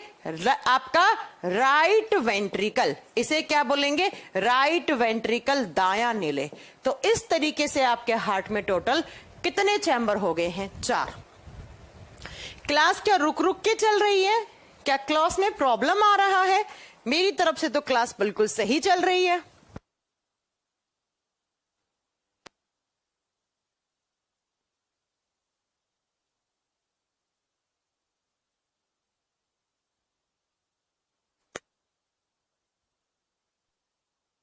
ये क्यों बोल रहे हैं बच्चे की क्लास में कुछ इश्यू आ रखा है? क्लास तो सही चल रही है, सब तो ठीक है, एकदम कोई प्रॉब्लम नहीं है। कौन बच्चा है ये जो क्लास को डिस्टर्ब कर रहा है? हाँ, कोई अधूरा अपडेट नहीं है। कौन बोल रहे हैं? गुलशन कुमार। क्या अधूरा अपडेट है? ईशा कुमारी, स्क्रीनशॉट नहीं हो पाएगा। मैंने अपनी टेक्निकल टीम से बात करी, स्क्रीनशॉट नहीं हो पाएगा। प्लीज अनवांटेड डिमांड मत करें। मैंने पहले आप लोगों की सुनकर मैंने टेक्निकल टीम को बोला था कि स्क्रीनशॉट दिलवा दो। उन्होंने कहा मैम अगर स्क्रीनशॉट ऑन करेंगे तो वीडियो की रिकॉर्डिंग भी ऑन हो जाएंगी। तो प्लीज इसके लिए हमें माफी दे, स्क्रीनशॉट हम नहीं करवा पाएंगे। जो हमसे बेस्ट बना था वो हमने इस एप्लीकेशन में अपडेट करा है, ठीक है? तो नहीं हो पाएगा, स्क्रीनशॉट नहीं हो पाएगा। फालतू की डिमांड मत करें, क्योंकि पहले मैंने कहा था, मुझे याद है मैंने आपको स्क्रीनशॉट कहा था, लेकिन मैं टेक्नोलॉजी कोई वो नहीं हूं ना कि मैं आपके टेक्नोलॉजी में डाल दूंगी स्क्रीनशॉट का। अगर टेक्निकल टीम मना कर रही है तो मैं उसके लिए रिस्क नहीं ले सकती हूँ। कल को वीडियो लीक होएंगी तो उसके लिए मेरे सब टीचर्स मुझे रिस्पॉन्सिबल मानेंगे, ठीक है? तो प्लीज, तो मैं बिल्कुल भी नहीं करवा सकती इसको। अनवांटेड डिमांड मत करें, और डाउनलोड का ऑप्शन भी बार बार बोलने से नहीं आएगा, ठीक है? वीडियो क्वालिटी का मैंने बोल दिया है कि 2 से 3 दिन में वीडियो क्वालिटी का ऑप्शन आ जाएगा, और टेक्निकल टीम काम कर रही है उसके लिए, दिन रात कर रही है, वो आ जाएगा। थोड़ा बहुत तो इंटरनेट लगा लो यार, 1-2 क्लास देखने के लिए। दिन में कितनी क्लास देखते हो? चलो सुनो, तो हमारे हार्ट में 4 चैम्बर हो गए। कौन कौन से? ऊपर वाले ऑरिकल्स, नीचे वाले वेंट्रिकल्स। तो इसे क्या बोलेंगे? Left auricle, left ventricle. इसे क्या बोलेंगे? Right auricle, right ventricle. Clear है मेरी बात? आप देखो एग्जाम में क्या क्वेश्चन आता है। एग्जाम में एक बार यूपी पीसीएस के एग्जाम का क्वेश्चन है। यूपी पीसीएस के एग्जाम में क्या क्वेश्चन पूछा था कि ह्यूमन हार्ट का कौन सा चैम्बर है जो सबसे बड़ा चैम्बर माना जाता है? कौन सा चैम्बर है जो सबसे बड़ा माना जाता है? तो पहले इसका आंसर लिखो। ऐसा क्यों होता है वो आगे चलकर आपको बताएंगे। ऐसा क्यों होता है वो आगे चलकर बताएंगे आपको। ये जो लेफ्ट वेंट्रिकल है, ये जो बायां निलय है, ये वाला चैम्बर, ये दिख रहा है आपको कुछ ऐसा है ना, ये चैम्बर, इसे कहा जाता है हमारे हार्ट का स्ट्रॉन्गेस्ट एंड लार्जेस्ट चैम्बर। क्या कहा जाता है? Strongest and largest chamber. सबसे बड़ा भी है और सबसे मजबूत, सबसे बड़ा और सबसे मजबूत। अब इसे बड़ा और मजबूत क्यों बनाया गया? क्योंकि इसी चैम्बर से ब्लड को पंप करके अयोटा से पूरे बॉडी ऑर्गन्स के बीच में ब्लड को भेजा जाता है, ट्रांसफर किया जाता है। हालांकि ये चीज आपको अभी समझ में नहीं आएगी, अभी सिर्फ लिख के छोड़ दो। अगर एग्जाम में क्वेश्चन आ गया कि ह्यूमन हार्ट का कौन सा चैम्बर है जो स्ट्रॉन्गेस्ट और लार्जेस्ट है, तो ये। अब आप कहोगे मैम स्मॉलेस्ट कौन सा है? बेटा स्मॉलेस्ट कोई नहीं होता है, सिर्फ बड़ा ये है, बड़ा ये है। वैसे वेंट्रिकल्स दोनों बड़े होते हैं, ये बात याद रखना। वेंट्रिकल्स ऑरिकल्स के मुकाबले में बड़े होते हैं, लेकिन वेंट्रिकल में ज्यादा बड़ा कौन सा है? Left ventricle, left ventricle. ठीक है, समझ में आ गई मेरी बात? चलो, नहीं समझ में आ रहा है तो छोड़ दीजिए क्लास, कोई दिक्कत नहीं है। स्वाद खान जी, आपका नाम पहली बार देखा है मैंने स्क्रीन पे, छोड़ दीजिए क्लास, कहीं और से पढ़ लीजिए। अगर नहीं समझ में आ रहा है तो फिर नहीं आ पाएगा आपको। अब देखो, जैसे हमारा हार्ट है जिसके अंदर 4 चैम्बर हैं, ऐसे अलग अलग लिविंग ऑर्गेनिजम्स हैं। अलग अलग लिविंग ऑर्गेनिजम्स के हार्ट में अलग अलग नंबर ऑफ चैम्बर होते हैं, जो आपसे एग्जाम में क्वेश्चन पूछे जाते हैं। जैसे आपसे एग्जाम में क्वेश्चन क्या पूछेगा कि जो फिश होती हैं, जो मछली होती हैं, उनके हार्ट में कितने चैम्बर होते हैं? तो जो फिशेस होती हैं उनके हार्ट में 2 चैम्बर होते हैं। कितने चैम्बर होते हैं? 2 चैम्बर होते हैं। फिशेस का हार्ट कुछ ऐसा होता है। आप बोलोगे मैम 2 कैसे होते हैं? तो जरा ध्यान से सुनिए, ऐसे होते हैं, ऐसे 2 चैम्बर का हार्ट होता है। उसके बाद नेक्स्ट, अगर आपसे पूछे कि जितने भी रेप्टाइल्स होते हैं, और रेप्टाइल्स का मतलब क्या होता है? सरीसृप, जो रेंग के चलते हैं। रेप्टाइल्स क्या होते हैं? जो रेंग के चलते हैं। या आपसे पूछे जो स्नेक्स होते हैं, स्नेक का मतलब सांप, या जो लिजर्ड्स होती हैं, छिपकली होती हैं, सांप, छिपकली, रेप्टाइल्स, इनफैक्ट एम्फीबियंस। एम्फीबियंस का मतलब होता है उभयचरी, जो पानी और धरती दोनों में रहें।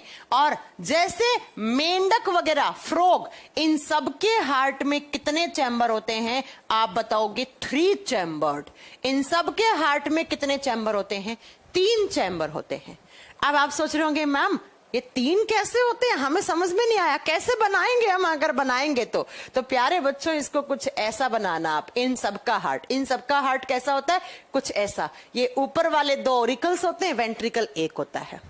मेंढक में, सांप में, मछली में, मछली में 2, मेंढक में, सांप में, और जो आपके जितने भी आपके एम्फीबियंस होते हैं, आगे आपको मैं पढ़ाऊंगी, एनिमल किंगडम पढ़ाऊंगी तरफ, इन सबके हार्ट में 3 चैम्बर हैं। अगला, उसके बाद नेक्स्ट आपसे क्या पूछा जाएगा? क्रोकोडाइल। अगर आपसे क्रोकोडाइल पूछा जाए, क्रोकोडाइल का पूछा जाता है, क्रोकोडाइल के हार्ट हमारा जैसा होता है। और हमारे जैसे का मतलब क्या है? क्रोकोडाइल के हार्ट में कितने चैम्बर होते हैं? 4 चैम्बर हार्ट होता है। मगरमच्छ के हार्ट में कितने चैम्बर होते हैं? 4 चैम्बर होते हैं। अगला, इसके बाद 2 नाम ध्यान से सुनिएगा, एक हो गया डॉल्फिन और दूसरा हो गया है वेल फिश। एक हो गया है डॉल्फिन, एक हो गया है वेल फिश। ये जो दोनों हार्ट है, दोनों आपकी, अक्सर आप बोलते हो ये दोनों मछलियां हैं, लेकिन साइंस इनको मछली नहीं मानती है। ये दोनों साइंस की नजर में होती हैं मैमल्स। साइंस की नजर में इन्हें हम कहां रखते हैं? तो मैमल्स स्तनधारियों में रखते हैं। कहां रखते हैं? मैमल्स स्तनधारियों में। और इन दोनों का हार्ट हमारे जैसा है, बिकॉज हम भी तो मैमल्स हैं। इन दोनों के हार्ट में कितने चैम्बर होते हैं? 4 चैम्बर होते हैं। इनको साइंस मछली नहीं मानता है, बिकॉज ये मैमल्स में आते हैं, इनके करेक्टर, इनके लक्षण मैमल्स जैसे होते हैं, स्तनधारियों जैसे होते हैं, इसलिए इनको हम मैमल्स में रखते हैं। ठीक है, नेक्स्ट, इसके अलावा इन दोनों मछलियों के अलावा जितनी भी आपने मछली देखी है, ठीक है, उनके हार्ट में कितने चैम्बर होंगे? 2 चैम्बर होंगे। अगला, नेक्स्ट अगर मैं बात करती हूं किसके बारे में, जितने भी एनिमल्स हैं, एनिमल्स का मतलब है गाय, भैंस, घोड़ा, बकरी, मंकी और आपका भालू हो गया, हाथी हो गया, चमगादड़ हो गया, ये सब मैमल्स होते हैं। जितने भी एनिमल्स या मैमल्स, जानवर या जितने भी मैमल्स हैं, स्तनधारी हैं, उन सब के हार्ट में कितने चैम्बर होते हैं? 4 चैम्बर होते हैं। और इसके बाद अगर आपसे पूछे जितने भी बर्ड्स होते हैं, पक्षी, अब बर्ड्स में चिड़िया हो गई, मोर हो गया, कौवा हो गया, इन सब के हार्ट में भी कितने चैम्बर होते हैं? 4 चैम्बर, 4 चैम्बर होते हैं। ठीक है, लेकिन अगर आपसे पूछे जो आपका कॉकरोच होता है, कॉकरोच जिसे हम क्या बोलते हैं? तिलचट्टा बोलते हैं, कॉकरोच के हार्ट में कितने चैम्बर होते हैं? तब आप कहेंगे प्यारे बच्चों 13 चैम्बर, 13 चैम्बर लेके बैठा है कॉकरोच। मैंने कहा था ना कॉकरोच से 5-6 क्वेश्चन बनते हैं साइंस में, मैं आपको सब करवा दूंगी। एग्जाम में कहीं से भी आ जाए तो आपको बस टिक करके आना है सही आंसर। बात समझ में आ गई है मेरी बात? ठीक है, तो ये एग्जाम के क्वेश्चन है, किसके हार्ट में कितने चैम्बर होते हैं। अक्सर एग्जाम में या तो व्हेल मछली का आता है, या क्रोकोडाइल का आएगा, या मेंढक का आएगा। इनके अभी तक पूछे गए हैं अलग अलग एग्जाम में। बर्ड्स, सारे बर्ड्स जो उड़ते हैं, जो फ्लाई करते हैं, वो सारे बर्ड्स, सारे के सारे, उनके हार्ट में कितने चैम्बर होते हैं? 4। और हमारे हार्ट में भी कितने होते हैं? 4 चैम्बर होते हैं। समझ में आ गई आपको बात? 4 चैम्बर का मतलब क्या हो गया? 2 ऑरिकल्स, 2 वेंट्रिकल्स। अब बच्चों मैंने आपको कहा था हमारे हार्ट का वजन कितना होता है?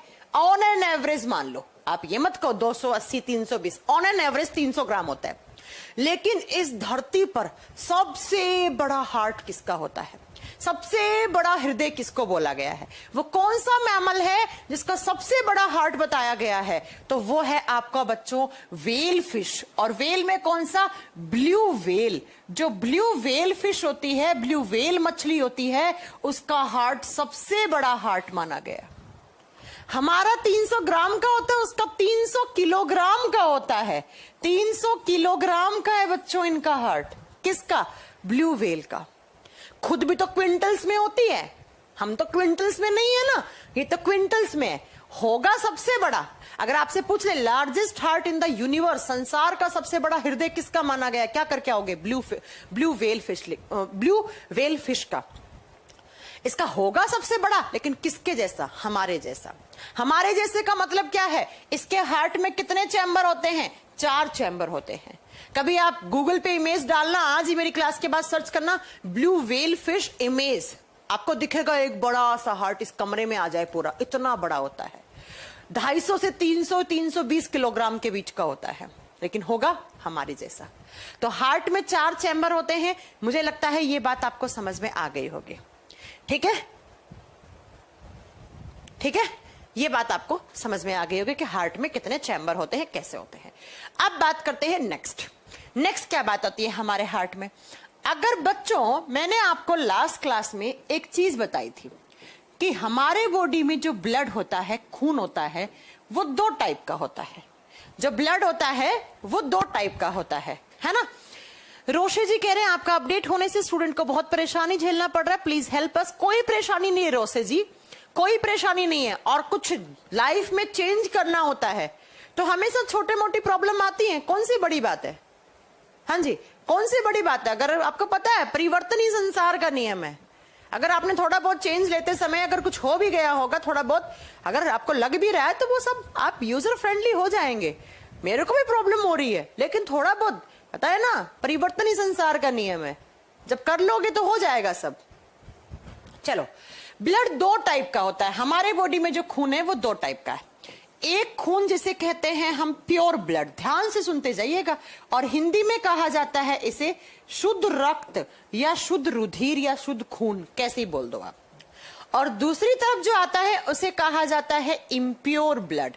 प्योर ब्लड, इम्प्योर ब्लड, और हिंदी में कहा जाता है इसे अशुद्ध रक्त या अशुद्ध रुधिर। ठीक है, प्योर इम्प्योर।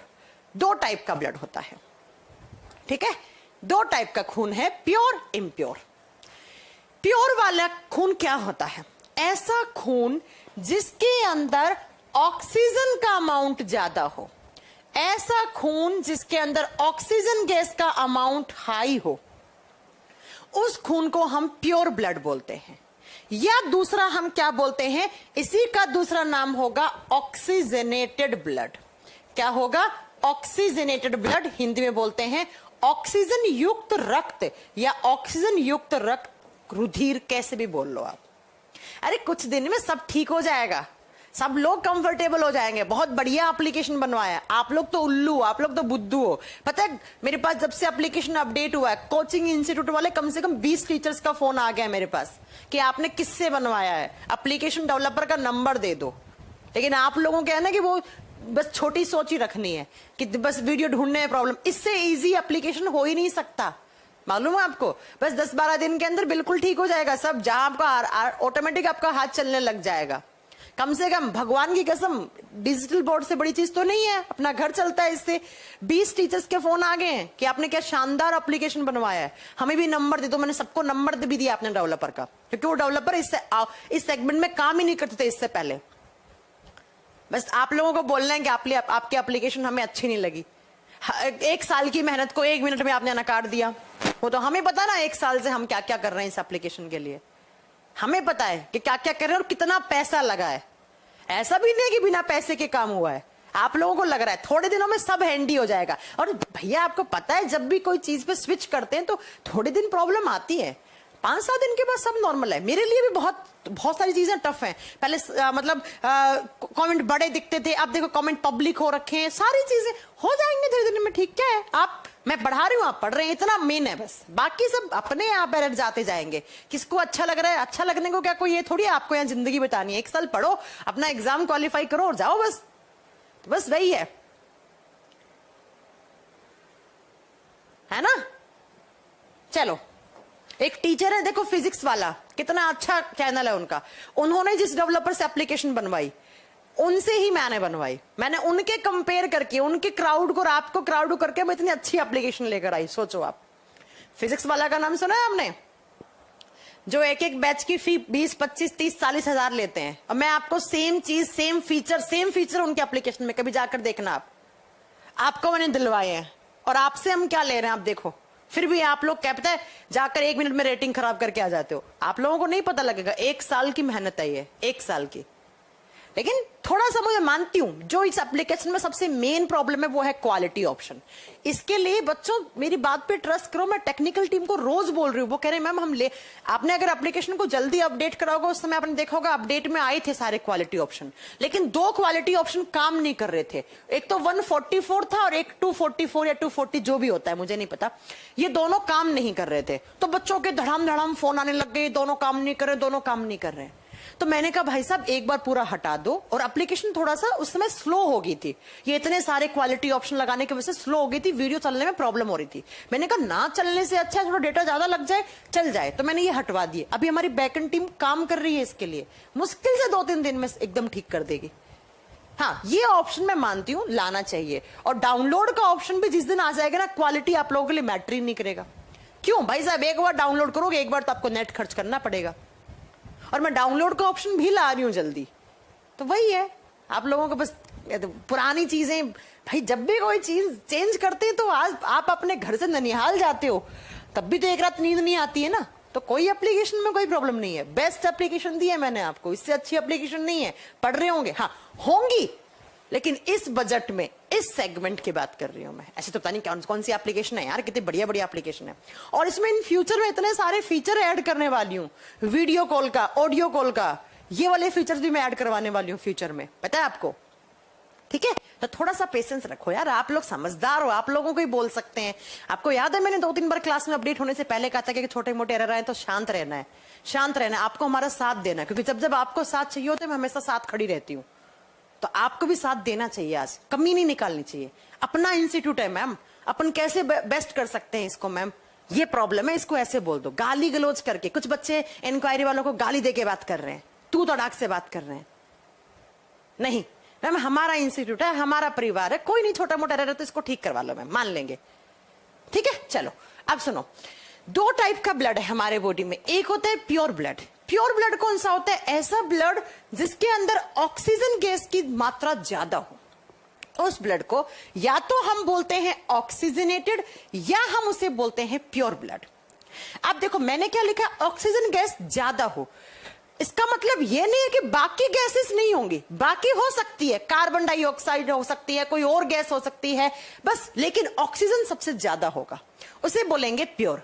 दूसरी तरफ आता है इम्प्योर ब्लड। क्या होता है? ऐसा ब्लड जिसके अंदर कार्बन डाइऑक्साइड क्या हो, गैस ज्यादा हो, कार्बन डाइऑक्साइड गैस का कॉन्सेंट्रेशन ज्यादा हो, उसे क्या बोलेंगे हम? इम्प्योर ब्लड बोलेंगे, या उसी का दूसरा नाम होता है बच्चों डीऑक्सीजनेटेड ब्लड।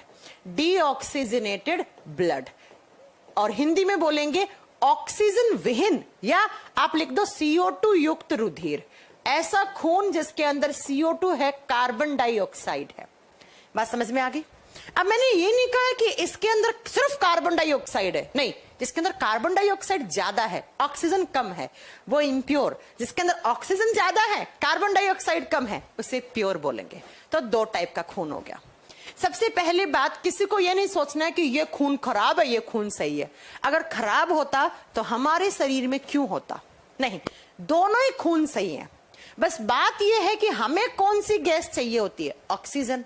कौन सी गैस नहीं चाहिए होती है? CO2। तो ये जो सारा का सारा CO2 वाला खून है ना, ये जाता है पहले हार्ट के पास। मैं क्या समझाना चाह रही हूं, हमारे बॉडी के हर एक कोने से ऐसा खून आता है जिसके अंदर CO2 घुला हुआ है। जैसे मेरी नाक से जाएगा, आंख से जाएगा, मेरे ब्रेन से जाएगा, मेरे लीवर से जाएगा, आपके भी ऐसे जाता है, ठीक है, मेरे किडनियों से जाएगा, सारा खून जाएगा जिसके अंदर कार्बन डाइऑक्साइड है।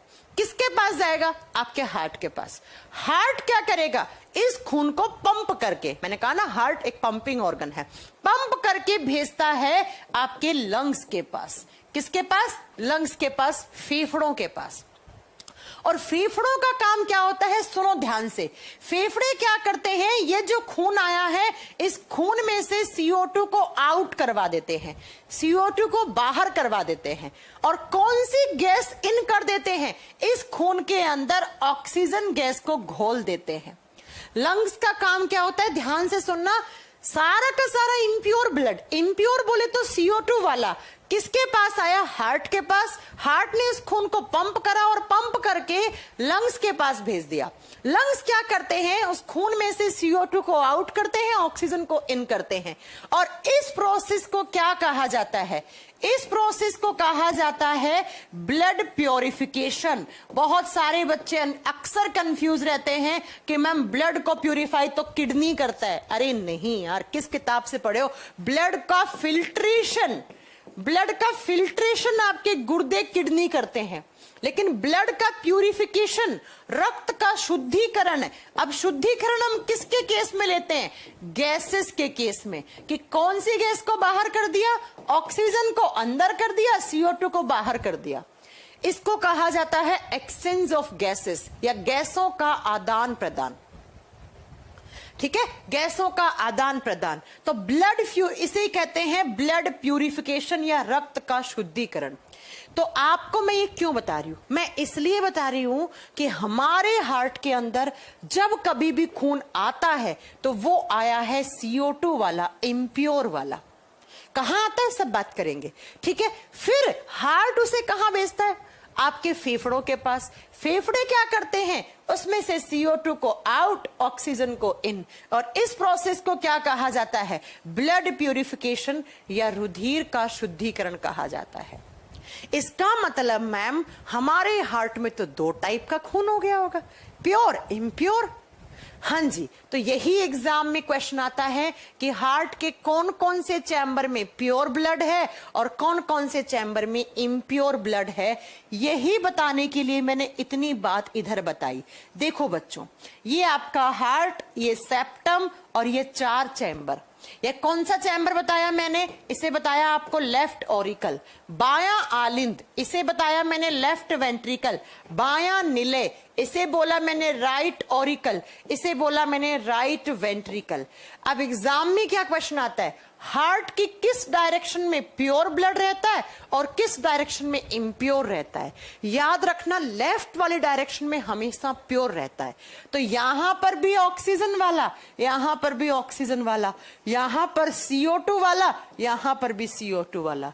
तो अब एग्जाम में क्वेश्चन कैसा बनेगा? एग्जाम में क्वेश्चन बनेगा कि हार्ट के कौन से चैम्बर में या कौन से दो चैम्बर में प्योर ब्लड रहता है। तो ये दो चैम्बर है बच्चों, लेफ्ट ऑरिकल, लेफ्ट वेंट्रिकल, इन दोनों में कैसा ब्लड है? प्योर। प्योर का मतलब क्या है? इन दोनों में ऑक्सीजन वाला ब्लड है। और ये दोनों जो चैम्बर हैं, राइट ऑरिकल, राइट वेंट्रिकल, दायां आलिंद, दायां निले, इनके अंदर कैसा ब्लड है? इम्प्योर। और इम्प्योर का मतलब है अशुद्ध, मतलब जिसके अंदर CO2 का मात्रा क्या है? ज्यादा। बता दोगे इतनी बात? किसी को कोई प्रॉब्लम नहीं होगी अगर एग्जाम में ऐसा क्वेश्चन आ गया तो? ठीक है, एग्जाम में अगर ऐसा क्वेश्चन आ गया तो समझ में आ जाएगी ये बात। चलो अब चलो आगे। अब क्या पढ़ना है आपको? नेक्स्ट आपको एक हेडिंग देनी है किसके बारे में? ब्लड वेसल्स के बारे में। अब यहां से चीजें ना लिंक होना स्टार्ट होंगी। रक्त वाहिकाएं, ब्लड वेसल्स, यहां से आप चीजें पढ़ोगे कि अभी तक जो चीजें पढ़ाई वो कैसे कनेक्ट होती रहेंगी। ब्लड वेसल्स क्या होती हैं? अपने हाथ पे ध्यान से देखो, आजकल मेरे तो बहुत ज्यादा ही दिखने लग गई हैं। ये आपको हल्की हल्की ग्रीन ग्रीन से यहां पर ये आपको दिख रही है पाइप सी, ऐसी स्किन के नीचे दिख रही है। हमारे बॉडी के अंदर ऐसे बहुत सारी पतली पतली पाइप होती हैं, ऐसे पतली पतली डक्ट्स होती है, पतली पतली नलियां होती हैं। इन्हें या तो बोलो आप डक्ट्स या इन्हें बोलो आप वेसल्स। ऐसी पतली पतली पाइप, जैसे एक पाइप के अंदर से पानी जाता है, वैसे एक पतले पतले हमारे बॉडी के अंदर क्या होती हैं? डक्ट्स होती हैं, वेसल्स होती हैं, जिनके अंदर ऐसे खून घूम रहा है दिन रात, और जिसे आप आम भाषा में नस बोलते हो। अरे मेरी नस खिंच गई, अरे ये देखो मेरी नसें कुछ ज्यादा ही बाहर दिख रही हैं, है ना। तो ऐसी पतली पतली पाइप जो हमारे बॉडी के अंदर दिन रात खून को ट्रांसपोर्ट कर रही हैं, उन पतली पतली डक्ट्स को हम ब्लड वेसल्स, उन्हें हम रक्त वाहिकाएं कहते हैं। Vessels that transfer blood to heart and from heart to all organs. चलो इस लाइन को समझाती हूं मैं, ध्यान से सुनिएगा। ये आपका हार्ट है, इस हार्ट के अंदर कुछ तो ऐसी वेसल्स होंगी जो खून लेकर आ रही होंगी। ऐसे ये खून लेकर आई हैं। खून सिर्फ और सिर्फ नसों में रहता है, बोलते हैं ना नसों में खून दौड़ता है। तो वो पतली पतली पाइप जिनके अंदर खून बह रहा है, उन पाइप को हम ब्लड वेसल्स बोलते हैं। तो ये ब्लड वेसल्स, कुछ ब्लड वेसल्स है जो आपके हार्ट तक खून लेकर आती हैं, और कुछ होती हैं जो यहां से लेकर जाती हैं इधर डायरेक्शन। कुछ लेकर आई हैं, इधर एरो लगाओ, कुछ हार्ट से लेकर गई हैं। तो इन वेसल्स को हम क्या बोलते हैं? Blood vessels. इन्हें रक्त वाहिकाएं या रुधिर वाहिकाएं बोलते हैं। बात खत्म। Vessels that can transfer blood to heart and from heart. अब कहां से लाई, कहां लेकर गई? तो भैया आपके बॉडी के ऑर्गन्स, बहुत सारे ऑर्गन से खून को लेकर आई और बहुत सारे ऑर्गन्स तक लेकर गई। उन्हीं पाइप को आप, उन्हीं डक्ट को, उन्हीं वेसल्स को ब्लड वेसल्स या रक्त वाहिकाएं या रक्त नलिकाएं कहते हैं। बात खत्म हो गई, ठीक है। अब बात करते हैं कि ये कितने टाइप की होती हैं। मैम वेन्स ग्रीन क्यों होती हैं? बताएंगे, रुकिए, सारी बातें बताएंगे कि ग्रीन क्यों होती हैं। वैसे ये ग्रीन नहीं होती बेटा, ये ब्लू होती है, ब्लू होती हैं, है ना। चलो सुनो, ये जो ब्लड वेसल्स होती हैं ये कितने टाइप की होती हैं? ये होती हैं 3 टाइप की। जरा लिखिएगा कौन कौन सी होती हैं। नंबर 1 पे आती हैं, उनको कहा जाता है artery. There are 3 types of blood vessels in human body. पहली है आर्टरी, एक लिखा तो आर्टरी, ज्यादा लिखोगे तो आर्टरीज हो जाएगा। दूसरा है वेन, एस लगा दोगे तो बन जाएगा वेन्स, सिराएं। और तीसरी जो होती हैं वो होती हैं बच्चों कैपिलरीज। कैपिलरीज कैपिलरी हिंदी में बोलेंगे केशिका, हिंदी में कोशिका मत लिख देना, केशिका। 3 टाइप की ब्लड वेसल्स होती हैं, artery, vein and capillary. Ma'am इन तीनों को किस आपने कैसे पकड़ लिया, ये आर्टरी है ये वेन है, ये कैसे पकड़ लिया, है ना, बताएंगे आपको अभी। आर्टरीज ऐसी ब्लड वेसल्स होती हैं जिनमें हमेशा और हमेशा प्योर ब्लड रहता है। अब बताओ प्योर का मतलब क्या हो गया, कौन सी गैस वाले खून को ट्रांसपोर्ट करती हैं ये, कौन सी, ऑक्सीजन वाला। भाई इतनी बात तो समझ में आ गई ना, ऊपर बताया था मैंने कि हमेशा प्योर ब्लड का मतलब क्या होता है, जिसके अंदर ऑक्सीजन की मात्रा ज्यादा हो।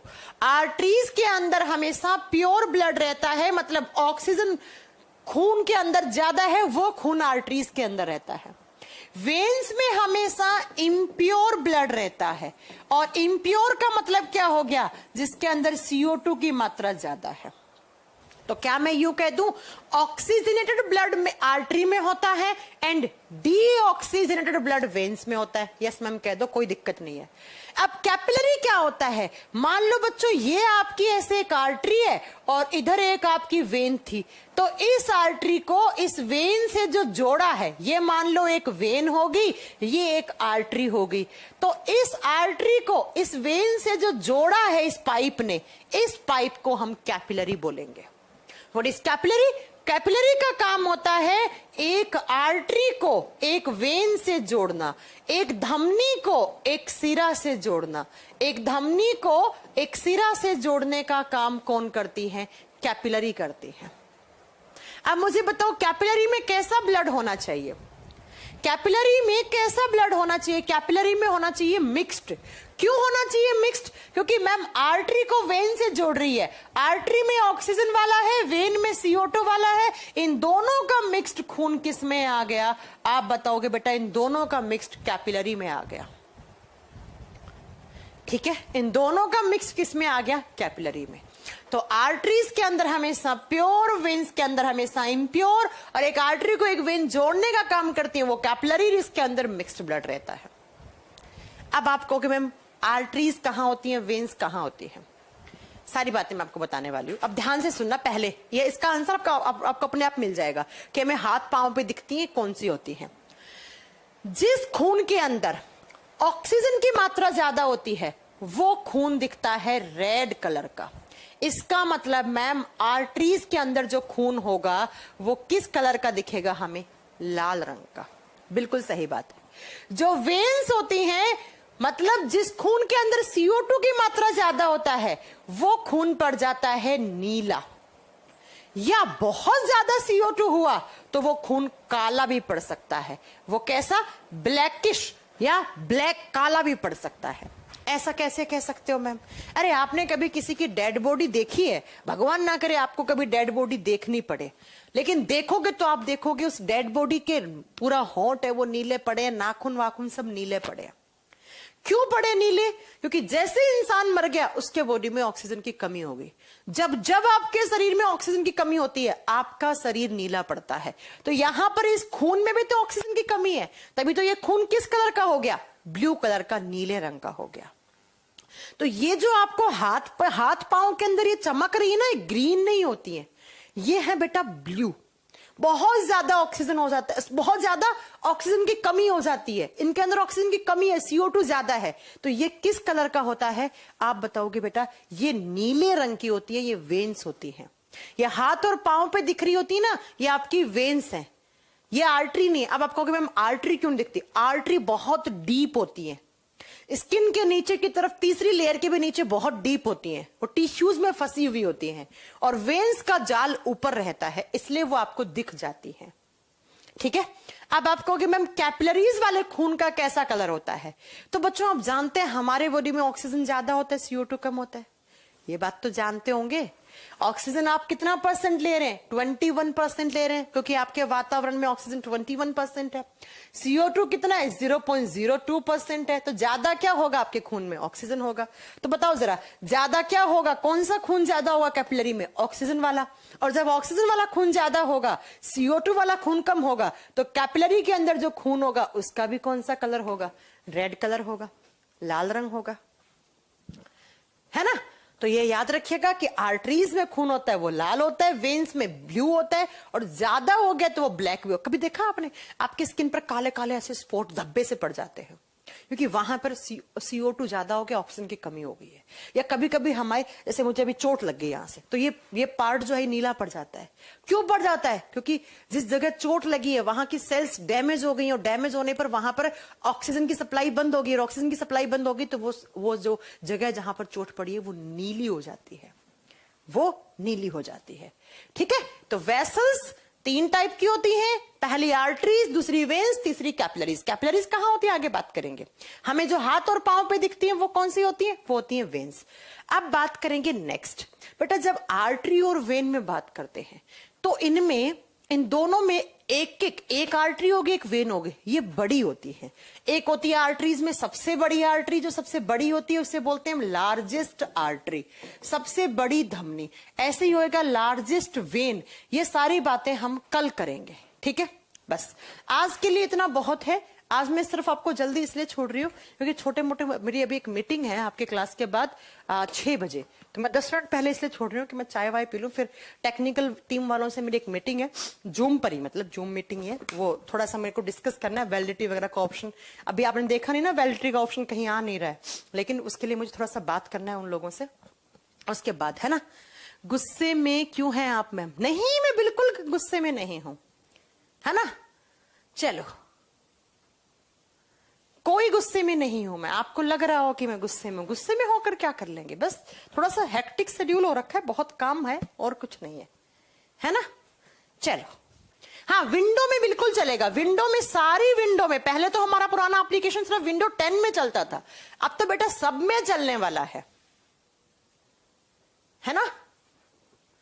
वीडियो क्वालिटी ऑप्शन बेटा जल्दी आएगा। अभय कुमार, अभी आप थोड़े से कमेंट करो। आप लोगों से थोड़े से कमेंट देख के मैं आप लोगों को रिप्लाई करती हूँ।